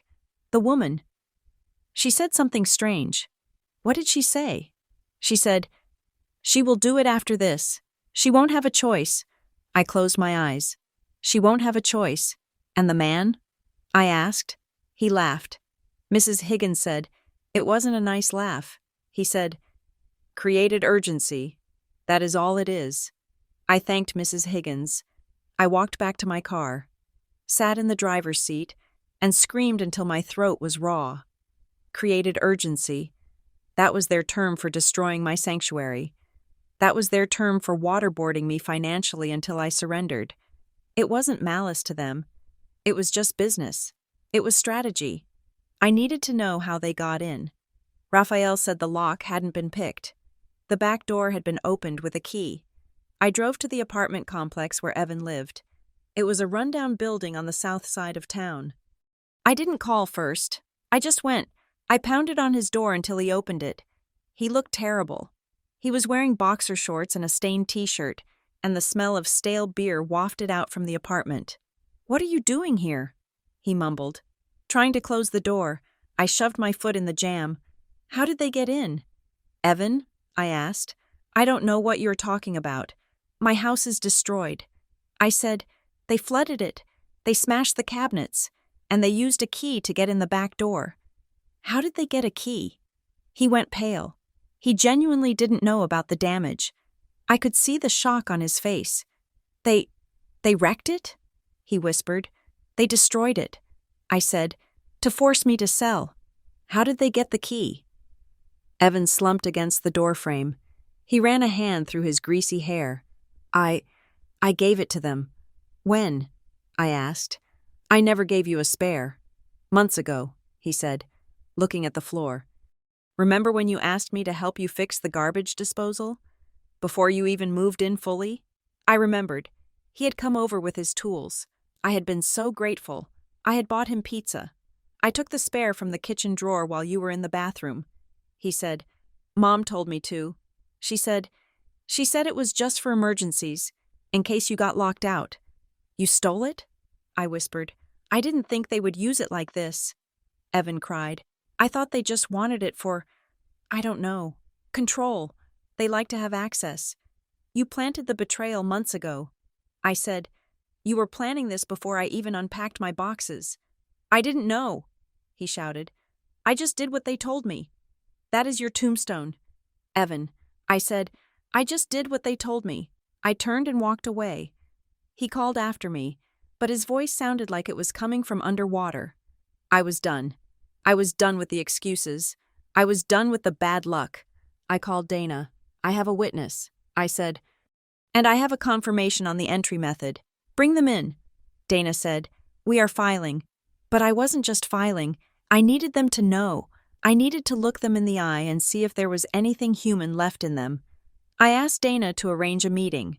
She advised against it, but I insisted. We met at her office on Friday afternoon. My parents arrived looking like they were attending a funeral. They wore somber colors. Linda had a tissue crumpled in her hand. They sat on the other side of the conference table. I sat next to Dana. "We are just so heartbroken," Linda began, her voice trembling. "To see the house like that. We just want to help Chloe pick up the pieces." "Stop," I said. Linda looked at me, blinking. "Stop acting. Mom, we know." "Know what?" Mark asked, his voice flat. I opened the file folder in front of me. I pulled out Mrs. Higgins' statement. I pulled out the report from Raphael Sloan. I pulled out the log of the Wi-Fi outage. "We have a witness who saw you." "Mark," I said, "at 2:30 in the morning, with your red toolbox, entering my backyard." Mark didn't flinch. He didn't look scared. He just looked annoyed. "Neighbors see things that aren't there." He said, "She heard you." I continued. "She heard Mom say, 'She will do it after this.' And she heard you say, 'We didn't destroy anything. We created urgency.'" The room went silent. The air conditioning hummed. Mark leaned back in his chair. He crossed his arms over his chest. He didn't deny it. He didn't scream. He just nodded, as if acknowledging a valid point in a business negotiation. Sometimes, he said, looking at Dana. Not me. Children don't know what is best for them. Sometimes they hold on to things, assets, pride, that are sinking the ship. We created a situation where the correct choice became the only choice. I stared at him. The confession was so casual, so devoid of guilt. It took my breath away. You flooded my home, I said. You destroyed my property to force me to pay Evan's debt. We created liquidity, Mark corrected. You have insurance. The insurance pays for the repairs. You sell the house to the investor. You have the cash. Evan is safe. The family is whole. Nobody actually loses anything. It is a victimless act. A victimless act? I stood up, my hands shaking on the table. I am the victim. Dad, I am homeless. My credit is flagged for fraud because of you. It is temporary discomfort, Linda said, her voice hard. For a greater good. If you weren't so stubborn, we wouldn't have had to go to such lengths. You forced our hand. Chloe, you made us do this. I looked at them, really looked at them. I saw the monster behind the mask. It wasn't a monster of rage. It was a monster of narcissism. They truly believed that my existence was an extension of theirs.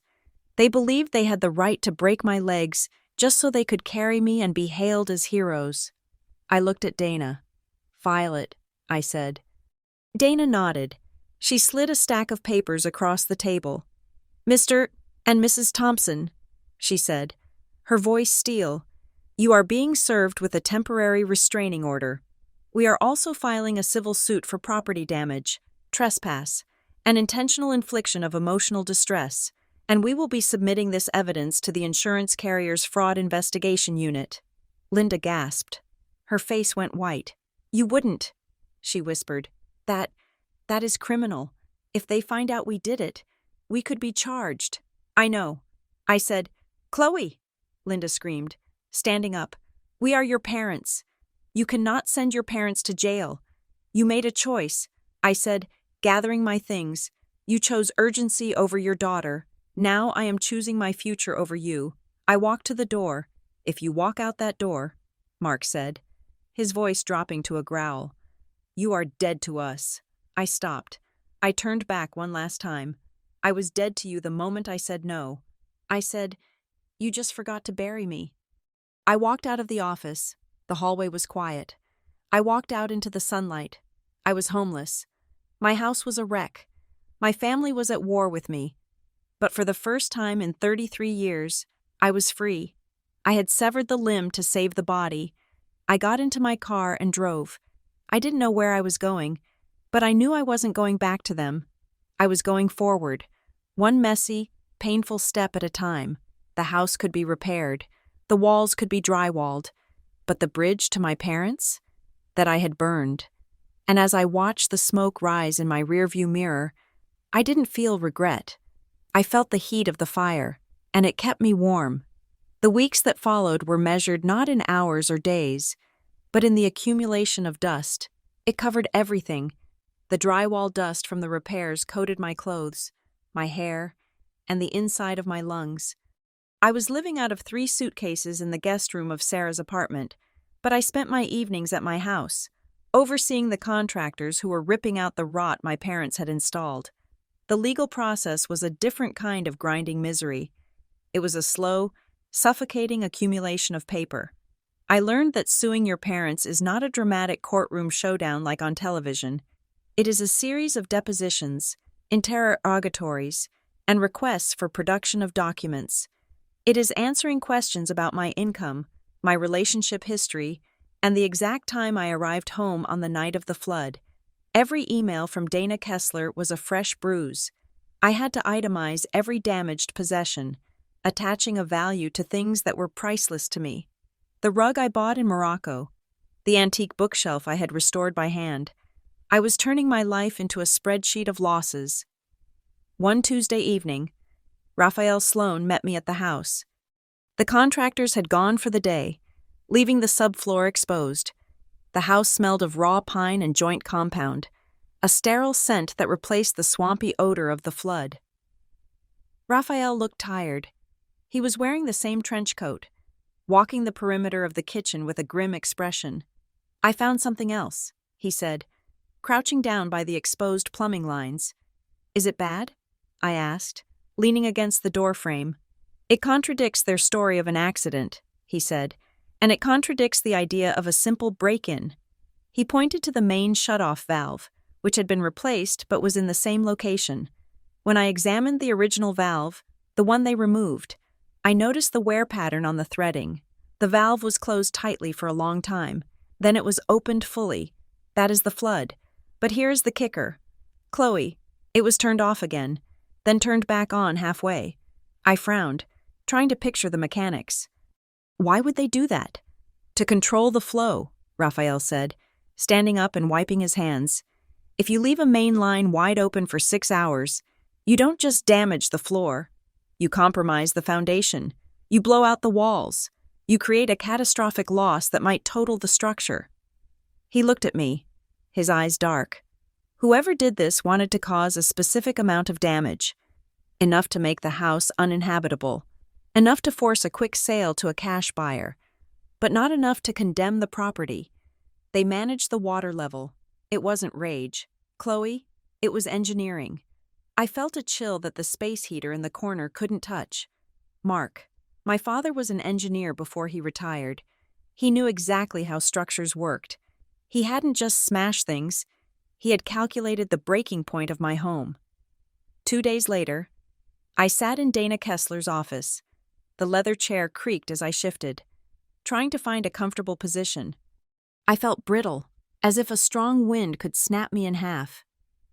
"We have news on Ridgeway," Dana said, sliding a thick file across the mahogany desk. I didn't touch it. I just looked at the label. "Ridgeway Capital Solutions, Evan Thompson." "They are not just a lender," Dana said. "I had my paralegal dig into court records in 3 neighboring counties. Ridgeway has a pattern. They target individuals with assets but low liquidity, small business owners, people who just inherited property, or people with family money tied up in trusts. They offer high-interest bridge loans, knowing the borrower will default, and then they take the assets." I said, "It is worse than that." Dana said, "They specialize in what they call family leverage. They don't just go after the borrower. They pressure the borrower to bring in guarantors, parents, siblings, spouses. They create a crisis environment so the family acts out of panic rather than logic. They knew," I whispered. "They knew Evan would come to me." "They counted on it," Dana said, "but here's the piece that changes the landscape." I pulled Evan's civil file, the lawsuit he settled, the one that started this debt. "It was bad luck," I said automatically, repeating the family mantra, "an investment gone wrong." Dana shook her head. She opened the file and pointed to a paragraph highlighted in yellow. "Evan wasn't an investor, Chloe. He was the promoter. He was selling a crypto arbitrage scheme to his friends and coworkers. He took their money, promising 30% returns. When the market dipped, he didn't just lose the profit. He lost the principal because he had moved it into a personal account to cover his own gambling losses." I stared at the words. Misappropriation of funds, breach of fiduciary duty, fraud. "He didn't settle a business dispute," Dana said softly. "He settled a criminal complaint. The plaintiffs agreed to drop the fraud charges if he paid them back in full plus damages. That is the $200,000. He isn't paying off a loan. He is buying his freedom from a prison sentence." I felt sick, physically, violently sick. All the tears, the guilt trips, the speeches about family loyalty. It was all to cover up the fact that Evan had stolen money from his friends. "And my parents?" I asked, my voice barely a whisper. "Do they know?" Dana nodded. "They know. And that brings us to the leverage." She flipped to the next page. It was a property search for my parents' home. "Mark and Linda Thompson co-signed the settlement agreement," Dana said, "and to guarantee it, they took out a home equity line of credit on their house. They maxed it out. If Evan misses a payment, Ridgeway doesn't just come for Evan. They foreclose on your parents." I sat back, the air rushing out of my lungs. "They are drowning." I said, "They are," Dana agreed. "They leveraged their entire life to keep Evan out of jail. And when the payments became too much, they looked for the next available asset. You. They were going to sacrifice my home to save theirs. I said, it wasn't about teaching me a lesson, it was cannibalism. I left Dana's office in a daze. I drove to the hardware store to pick up paint samples. Trying to focus on the mundane task of choosing between Dove Wing and Classic Gray, I needed to feel normal. I was standing in the aisle, holding a paint strip, when I felt a hand on my shoulder. I spun around, dropping the samples. It was Evan. He looked better than the last time I'd seen him. He was shaved, wearing a clean shirt. He held up his hands in a gesture of surrender. Chloe, please, don't run. I stepped back, putting the paint display between us. You are not supposed to be near me, I said. The restraining order hasn't been served yet. But you know it is coming. I know, he said. I know. That is why I had to find you. I went to your office, but they said you were on leave. I figured you would be working on the house. What do you want, Evan? He reached into his pocket. I flinched, my hand going to my phone. He pulled out a small, velvet box. I brought you this, he said, setting it on a stack of paint cans. It was Grandma's locket, the one Mom has. She wanted you to have it. I looked at the box. It was a bribe, a shiny trinket to make me forget that they had destroyed my life. I don't want it, I said. Chloe, look, he said, his voice taking on that wheedling, persuasive tone I knew so well. We are all hurting. Mom hasn't stopped crying for a week. Dad is scared. Chloe, he is really scared. We made a mistake, a huge mistake. You flooded my house. Evan, you committed a felony. We were desperate, he hissed, looking around to see if anyone was listening. Do you know what happens if I don't pay Ridgeway? Do you know what happens to Mom and Dad? I know about the fraud. Evan, I said. His face went slack. The persuasive mask slipped, revealing the fear underneath. You saw the file? I saw everything. I know you stole money from your friends. I know you gambled it away. I know Mom and Dad bet their house to save you from prison. He looked down, his shoulders slumping. I didn't mean to steal it, he mumbled. I was going to pay it back. I just needed more time. You always need more time, I said, and you always need someone else's money to buy it. He looked up, his eyes wet. If you go through with this lawsuit, Chloe, you are going to bankrupt them. They will lose their house. They will be on the street. Is that what you want? To punish them for loving me too much? I looked at my brother. I saw the manipulation woven into his DNA. He was framing his crime as love. He was framing my justice as punishment. I want you to take responsibility. I said, for once in your life. He grabbed the velvet box and shoved it back in his pocket. You are so cold, he spat. You have always been cold. You think you are better than us because you follow the rules, but you are all alone, Chloe, and when this is over, you will still be alone. Just drop the case, he pleaded, shifting tactics again. We can work it out. I will sign a promissory note to you. I will pay for the repairs eventually. Just let the insurance handle it and drop the suit against Mom and Dad. Please, he didn't care about what they did to me. He only cared about the consequences catching up to him. Goodbye, Evan, I said. I turned and walked away, leaving the paint samples scattered on the floor. He didn't follow me. He knew, finally, that I was out of reach. The fracture in the family didn't stop with the four of us. It spread like cracks in a windshield.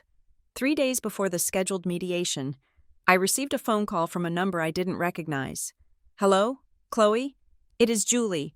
Julie was my cousin on my father's side. We used to be close, playing in the sprinkler at family barbecues, but we had drifted apart as we got older. Julie, hi, I said, guarding my tone. If you are calling to tell me to forgive them— No, she interrupted. No, that is not why I'm calling. She paused, and I heard her take a deep breath. I heard what Aunt Linda is telling people. Julie said that you are trying to evict them, that you are suing them for money you don't need. That is a lie. I said, I know. Julie said, I know it is a lie, because she did it to me. I stopped walking. I was pacing in Sarah's living room, but I froze. What? 5 years ago, Julie said. When I started my bakery, I needed a guarantor for the lease. Linda offered. She was so sweet about it, but then she started making demands. She wanted to approve my menu. She wanted to control my hours. When I told her to back off, she called the landlord and tried to pull the guarantee. She told the family I was failing and that she had to bail me out. I never knew that. I whispered, "Nobody knew." Julie said, "She made me feel crazy. She isolated me. She told everyone I was ungrateful and unstable. I haven't spoken to her in 3 years. Chloe, and when I heard what she was doing to you, I couldn't stay quiet. I sat down on the couch, the phone pressed tight to my ear. I thought it was just me. I said, I thought I was the only one. It is her pattern," Julie said. "She needs to be the savior. And if you don't need saving, she creates a disaster so she can rescue you.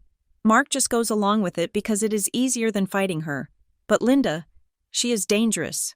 "Chloe, thank you," I said, my voice thick. "Thank you for telling me." "Don't let them break you," Julie said. "You are the strong one. You always have been." I hung up, feeling a strange mix of horror and relief. I wasn't the black sheep. I was just the latest target. The night before mediation, I went to the bank. I needed to open a new account at a completely different institution, just to be safe. I was closing out my old savings account, the one I had opened when I was 16 with my first paycheck from the ice cream parlor. The banker, a young woman with bright red glasses, was helping me transfer the funds. "I see you have a secondary authorized user on this account," she said, tapping her keyboard. "Do you want to remove her as well?" I frowned. "I don't have an authorized user. It is a solo account." She turned the screen toward me. "It says here, Linda Thompson, request for authorization filed. October 2018. I stared at the date, 2018. That was 7 years ago. I had been 26, living in my first apartment, completely independent. "Did I sign that?" I asked. The banker squinted at the scanned document. "It looks like, well, the signature matches the one on file for you, but the notary stamp is from a notary in Briar Glen. Did you live in Briar Glen in 2018? "No," I said. "I lived in the city." I felt the blood drain from my face. Linda had forged my signature. She had tried to add herself to my account years ago, likely to monitor my spending or, worse, to drain it if she felt the need. "Why didn't it go through?" I asked. "It looks like it was flagged for a mismatch on the ID verification." The banker said, "The request was pending and then archived. But she is listed as a pending contact. She had been trying to get her claws into my finances for a decade. This wasn't a desperate reaction to Evan's crisis. This was a lifetime campaign of control." The realization hardened something inside me. The last remaining shred of guilt, the tiny voice that said, "They are your parents," withered and died. I asked the banker to print the document. I added it to my file for Dana. The mediation center was a neutral, beige building downtown. It smelled of coffee and compromise. Dana and I sat on one side of a long, oval table. My parents and Evan sat on the other. They had a lawyer, a tired-looking man named Mr. Henderson, who looked like he wanted to be anywhere else. Linda looked terrible. She had aged 10 years in 2 weeks. Her eyes were red and swollen.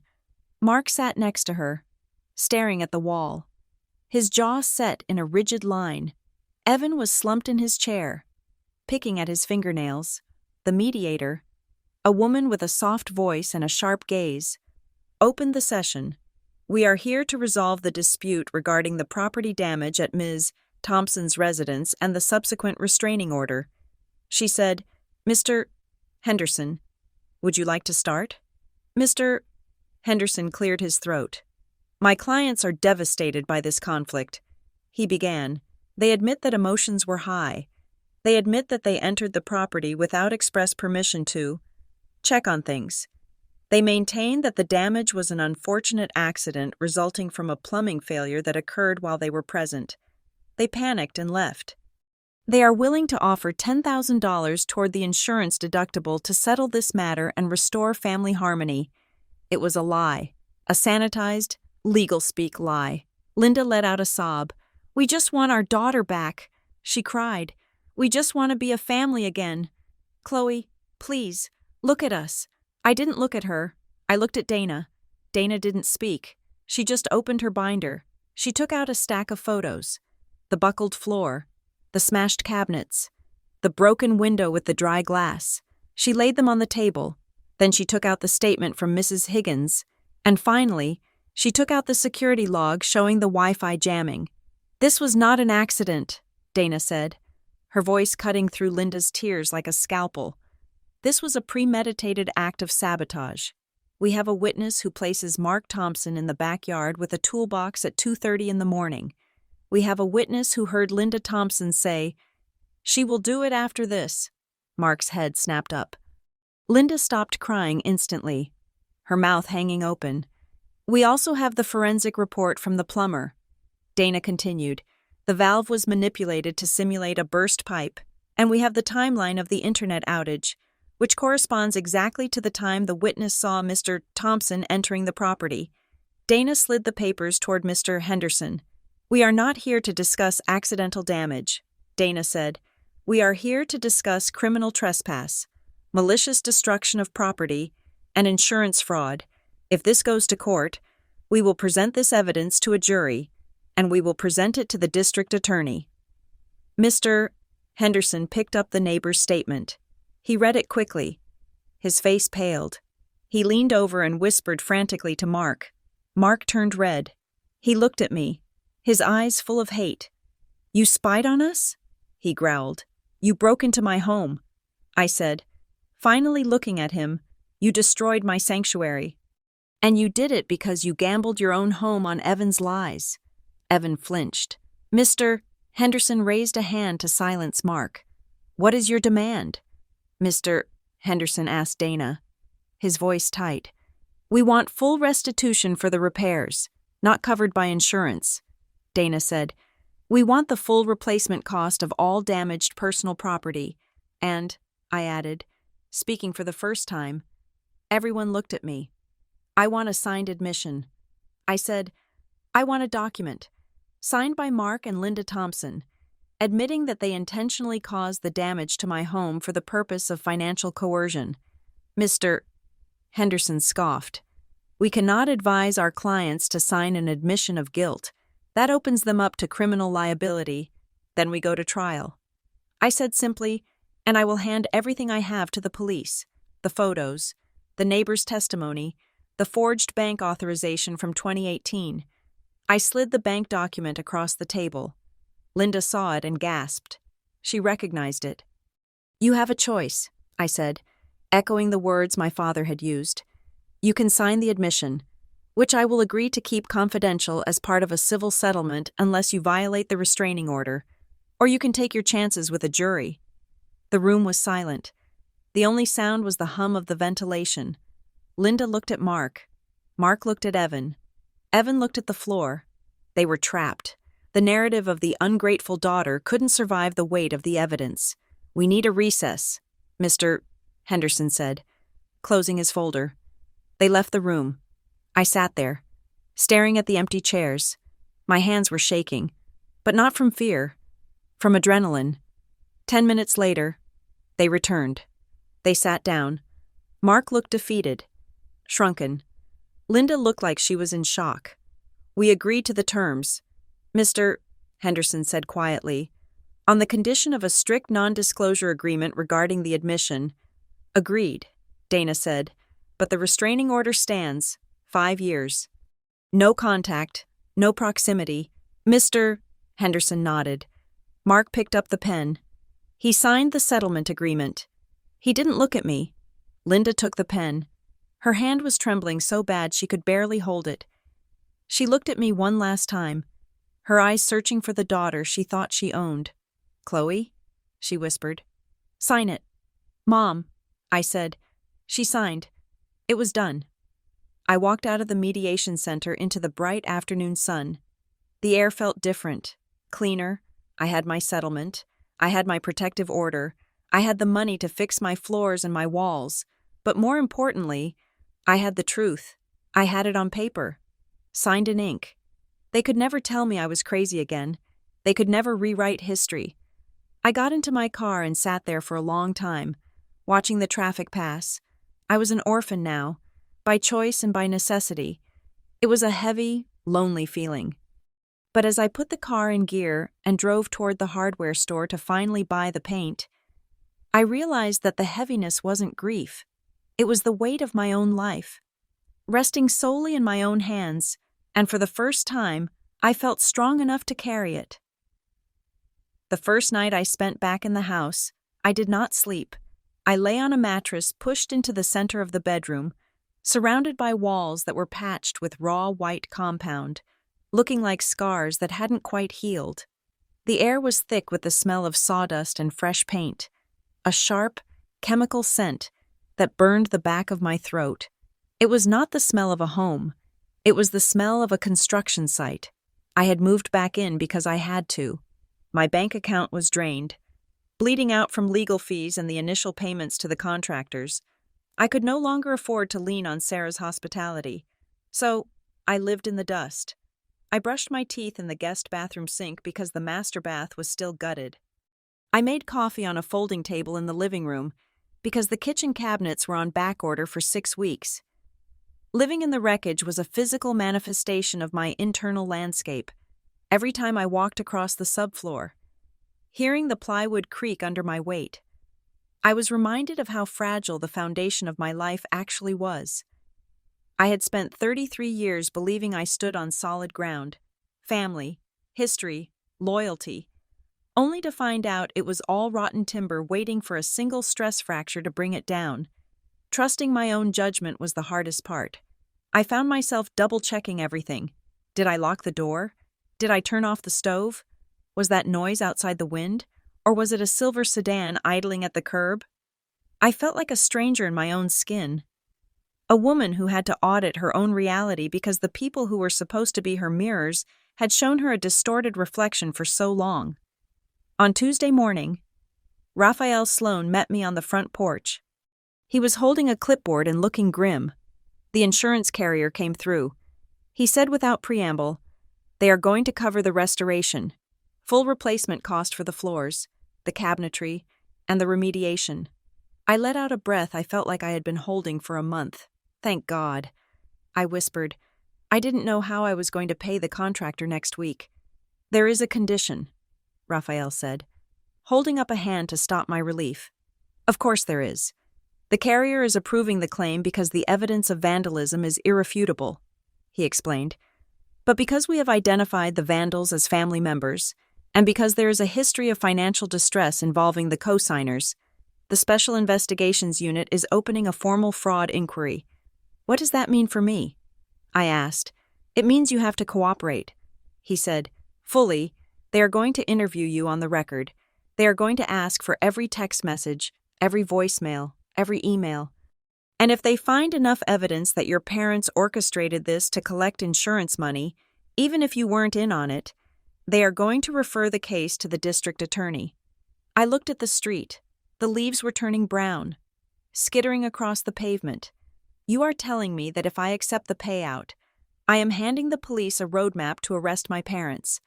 I am telling you that the train has left the station." "Chloe," Raphael said gently, "the fraud investigation is happening whether you take the money or not. The only difference is, if you cooperate, you get your house fixed. If you protect them, you look complicit, and you still end up with a broken house." I looked at the plywood covering the living room window. "I will cooperate," I said. "I have nothing to hide." The meeting with Evan happened 3 days later. It wasn't at a coffee shop or a lawyer's office.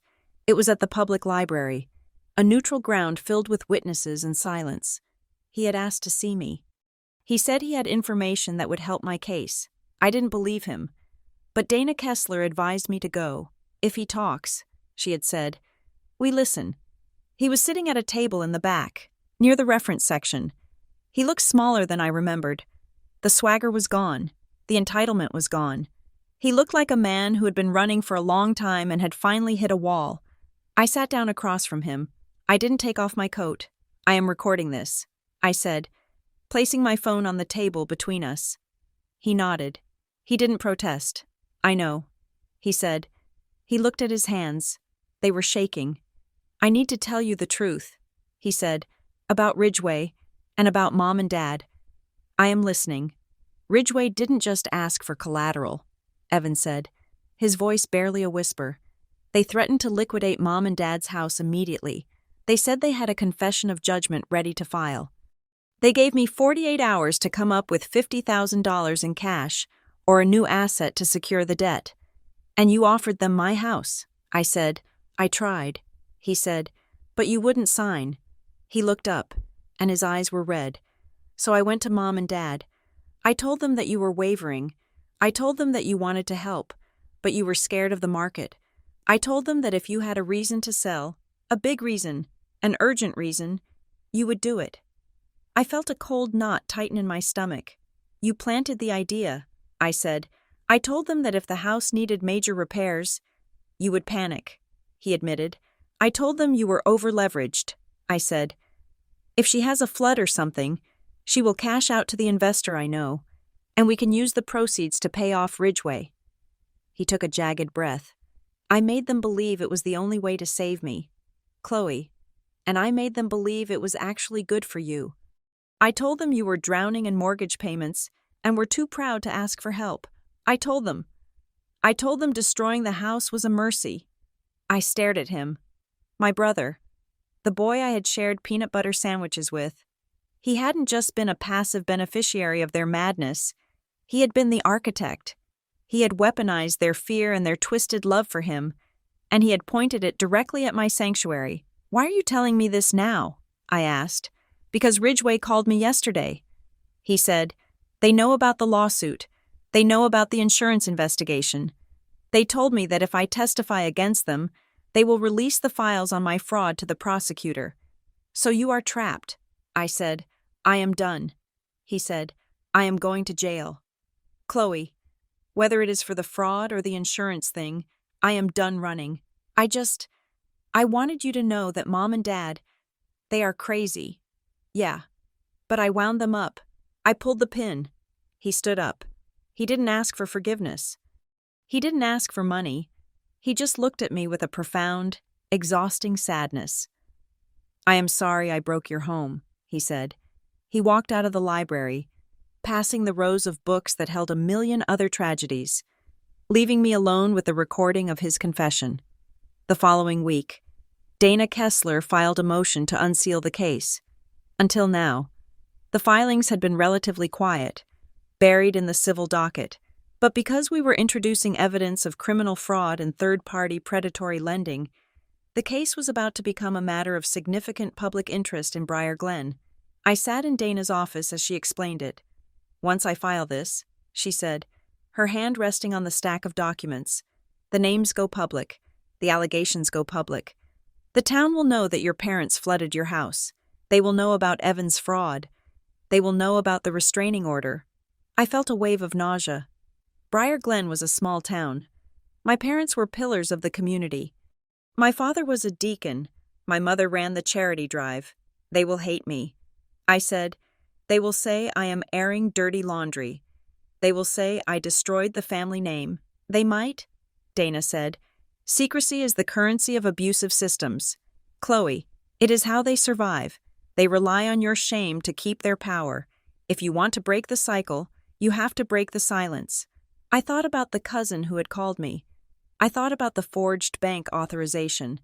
I thought about the 6 minutes of darkness when my security system went down.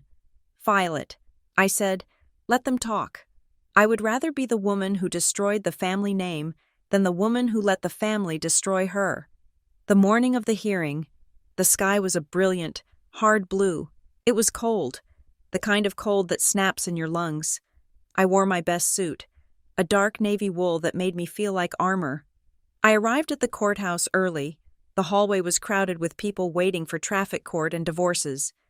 As I walked toward the courtroom doors, a man stepped into my path. He was wearing a suit that cost more than my car. He was smooth, polished, and smelled of expensive musk. "Ms. Thompson?" he asked. "Yes. My name is Mr. Sterling. I represent Ridgway Capital Solutions." I stopped. My heart hammered against my ribs. "I have nothing to say to you." I said, moving to step around him. He moved with me, blocking my path. "We have a proposal," he said, his voice low and silky, "a very generous one." "I am listening," I said, though my instincts screamed to run. "Ridgeway is willing to purchase your brother's debt from the current holders," he said. "We will forgive the entire balance. $200,000. Gone. Your parents' home will be released from the lien.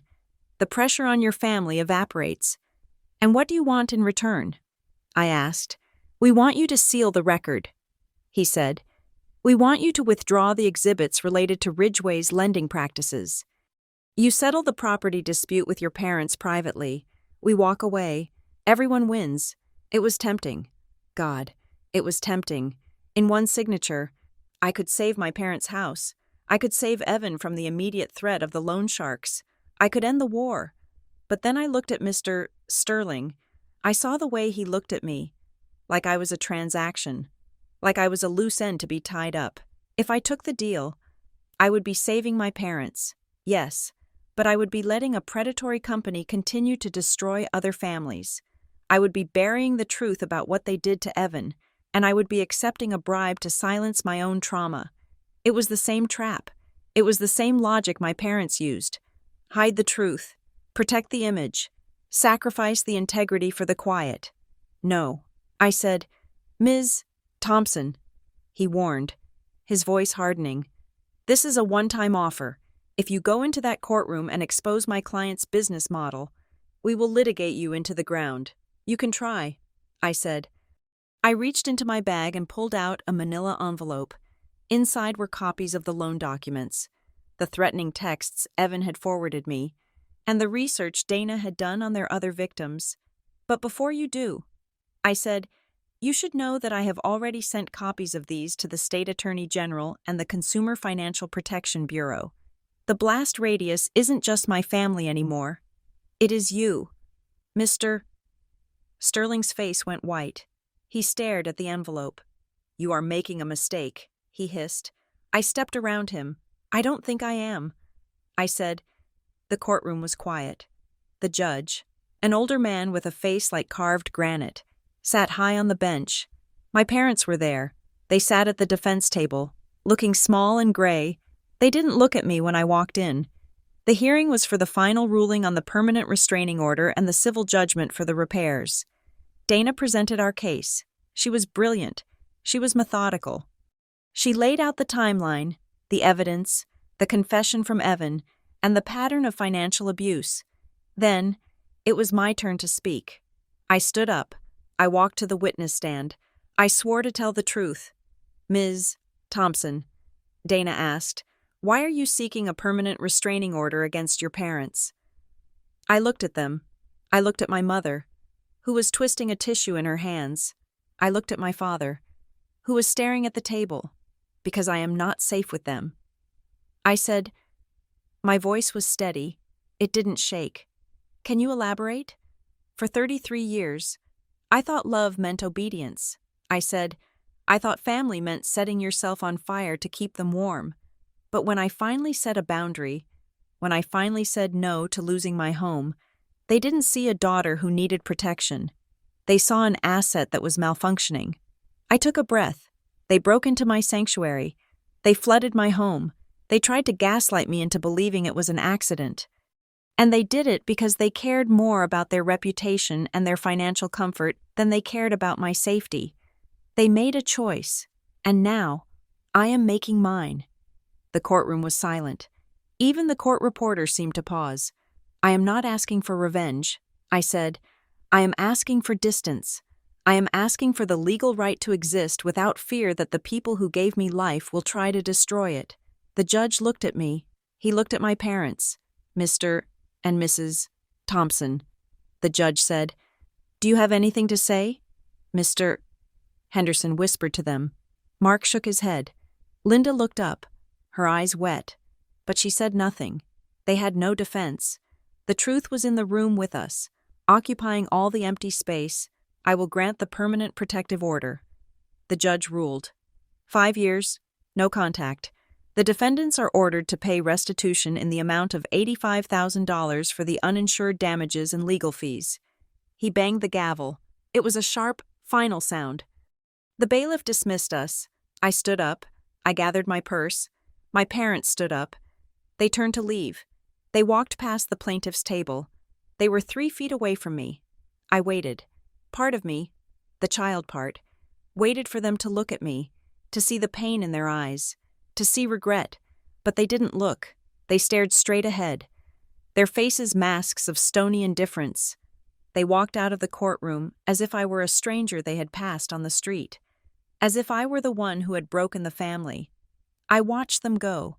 I watched the heavy wooden doors swing shut behind them, and in that moment, the final tether snapped. The grief I expected didn't come. Instead, there was a vast, quiet clarity. I had lost them, but I had found myself. 6 weeks later, the contractors were gone. The floors were done. A rich, honey-colored oak that was even more beautiful than the original. The walls were painted a soft, dove gray. The kitchen cabinets were installed, gleaming white and pristine. I stood in the center of the living room. It was evening. The sun was setting, casting long, golden shadows across the floor. The house was quiet, but it wasn't the heavy, expectant silence of the first night. It was a peaceful silence. It was the silence of a space that had healed. I held 2 things in my hand. One was the final settlement check from the court. It was over. The money was in the bank. The lien was gone. Ridgway was under investigation. Their operations suspended while the state tore through their books. Evan was awaiting sentencing, but he was negotiating a plea deal for his testimony against the lenders. The other thing I held was my phone. I had received a voicemail that morning. It was from a blocked number, but I knew the voice. I pressed play. Chloe. It was Linda. Her voice was brittle, trembling. I wanted you to know that we are selling the house. We have to downsize. Your father is, well, he is not doing well. This whole thing has broken his heart. She sniffled. I hope you are happy in your house. I hope it was worth it. We forgive you. Chloe, we really do. And when you are ready to be family again, you will call. The message ended. We forgive you. Even now. At the bitter end. She couldn't admit it. She couldn't say, I'm sorry. She had to frame it as her granting me absolution for a sin I didn't commit. She was rewriting the story one last time, making herself the benevolent victim waiting for the prodigal daughter to return. I looked at the phone, I looked at the delete button, and then I looked at the forward button. I could send this to Dana. It was a violation of the no-contact order. It was harassment. I could drag them back into court. I could make them pay a fine. I could punish them for this last, desperate attempt to manipulate me. My thumb hovered over the screen. I looked around my living room. I looked at the new window, strong and double-paned. I looked at the security panel, glowing with a steady green light. If I sent it, I was engaging. I was still playing the game. I was still letting them dictate my emotional state. If I deleted it, I was letting it go. Not for them, for me. When you are ready to be family again, I realized then that I was ready. I was ready to be a family of one. I was ready to build a family of friends, of people who respected boundaries, of people who loved without conditions. I didn't need their forgiveness, and I didn't need their punishment. I pressed delete. The message vanished. I put the phone down on the kitchen island. I walked to the window and looked out at the street. The sun had dipped below the horizon, leaving a streak of purple and orange in the sky. The streetlights flickered on. I took a deep breath. The air in the house smelled of lemon oil and fresh linen. It smelled clean. My breath caught in the quiet. Not because I was weak, not because I was scared, but because, for the first time in my life, the silence wasn't waiting for a command. It was just waiting for me to decide what happened next. Thank you for listening to this story.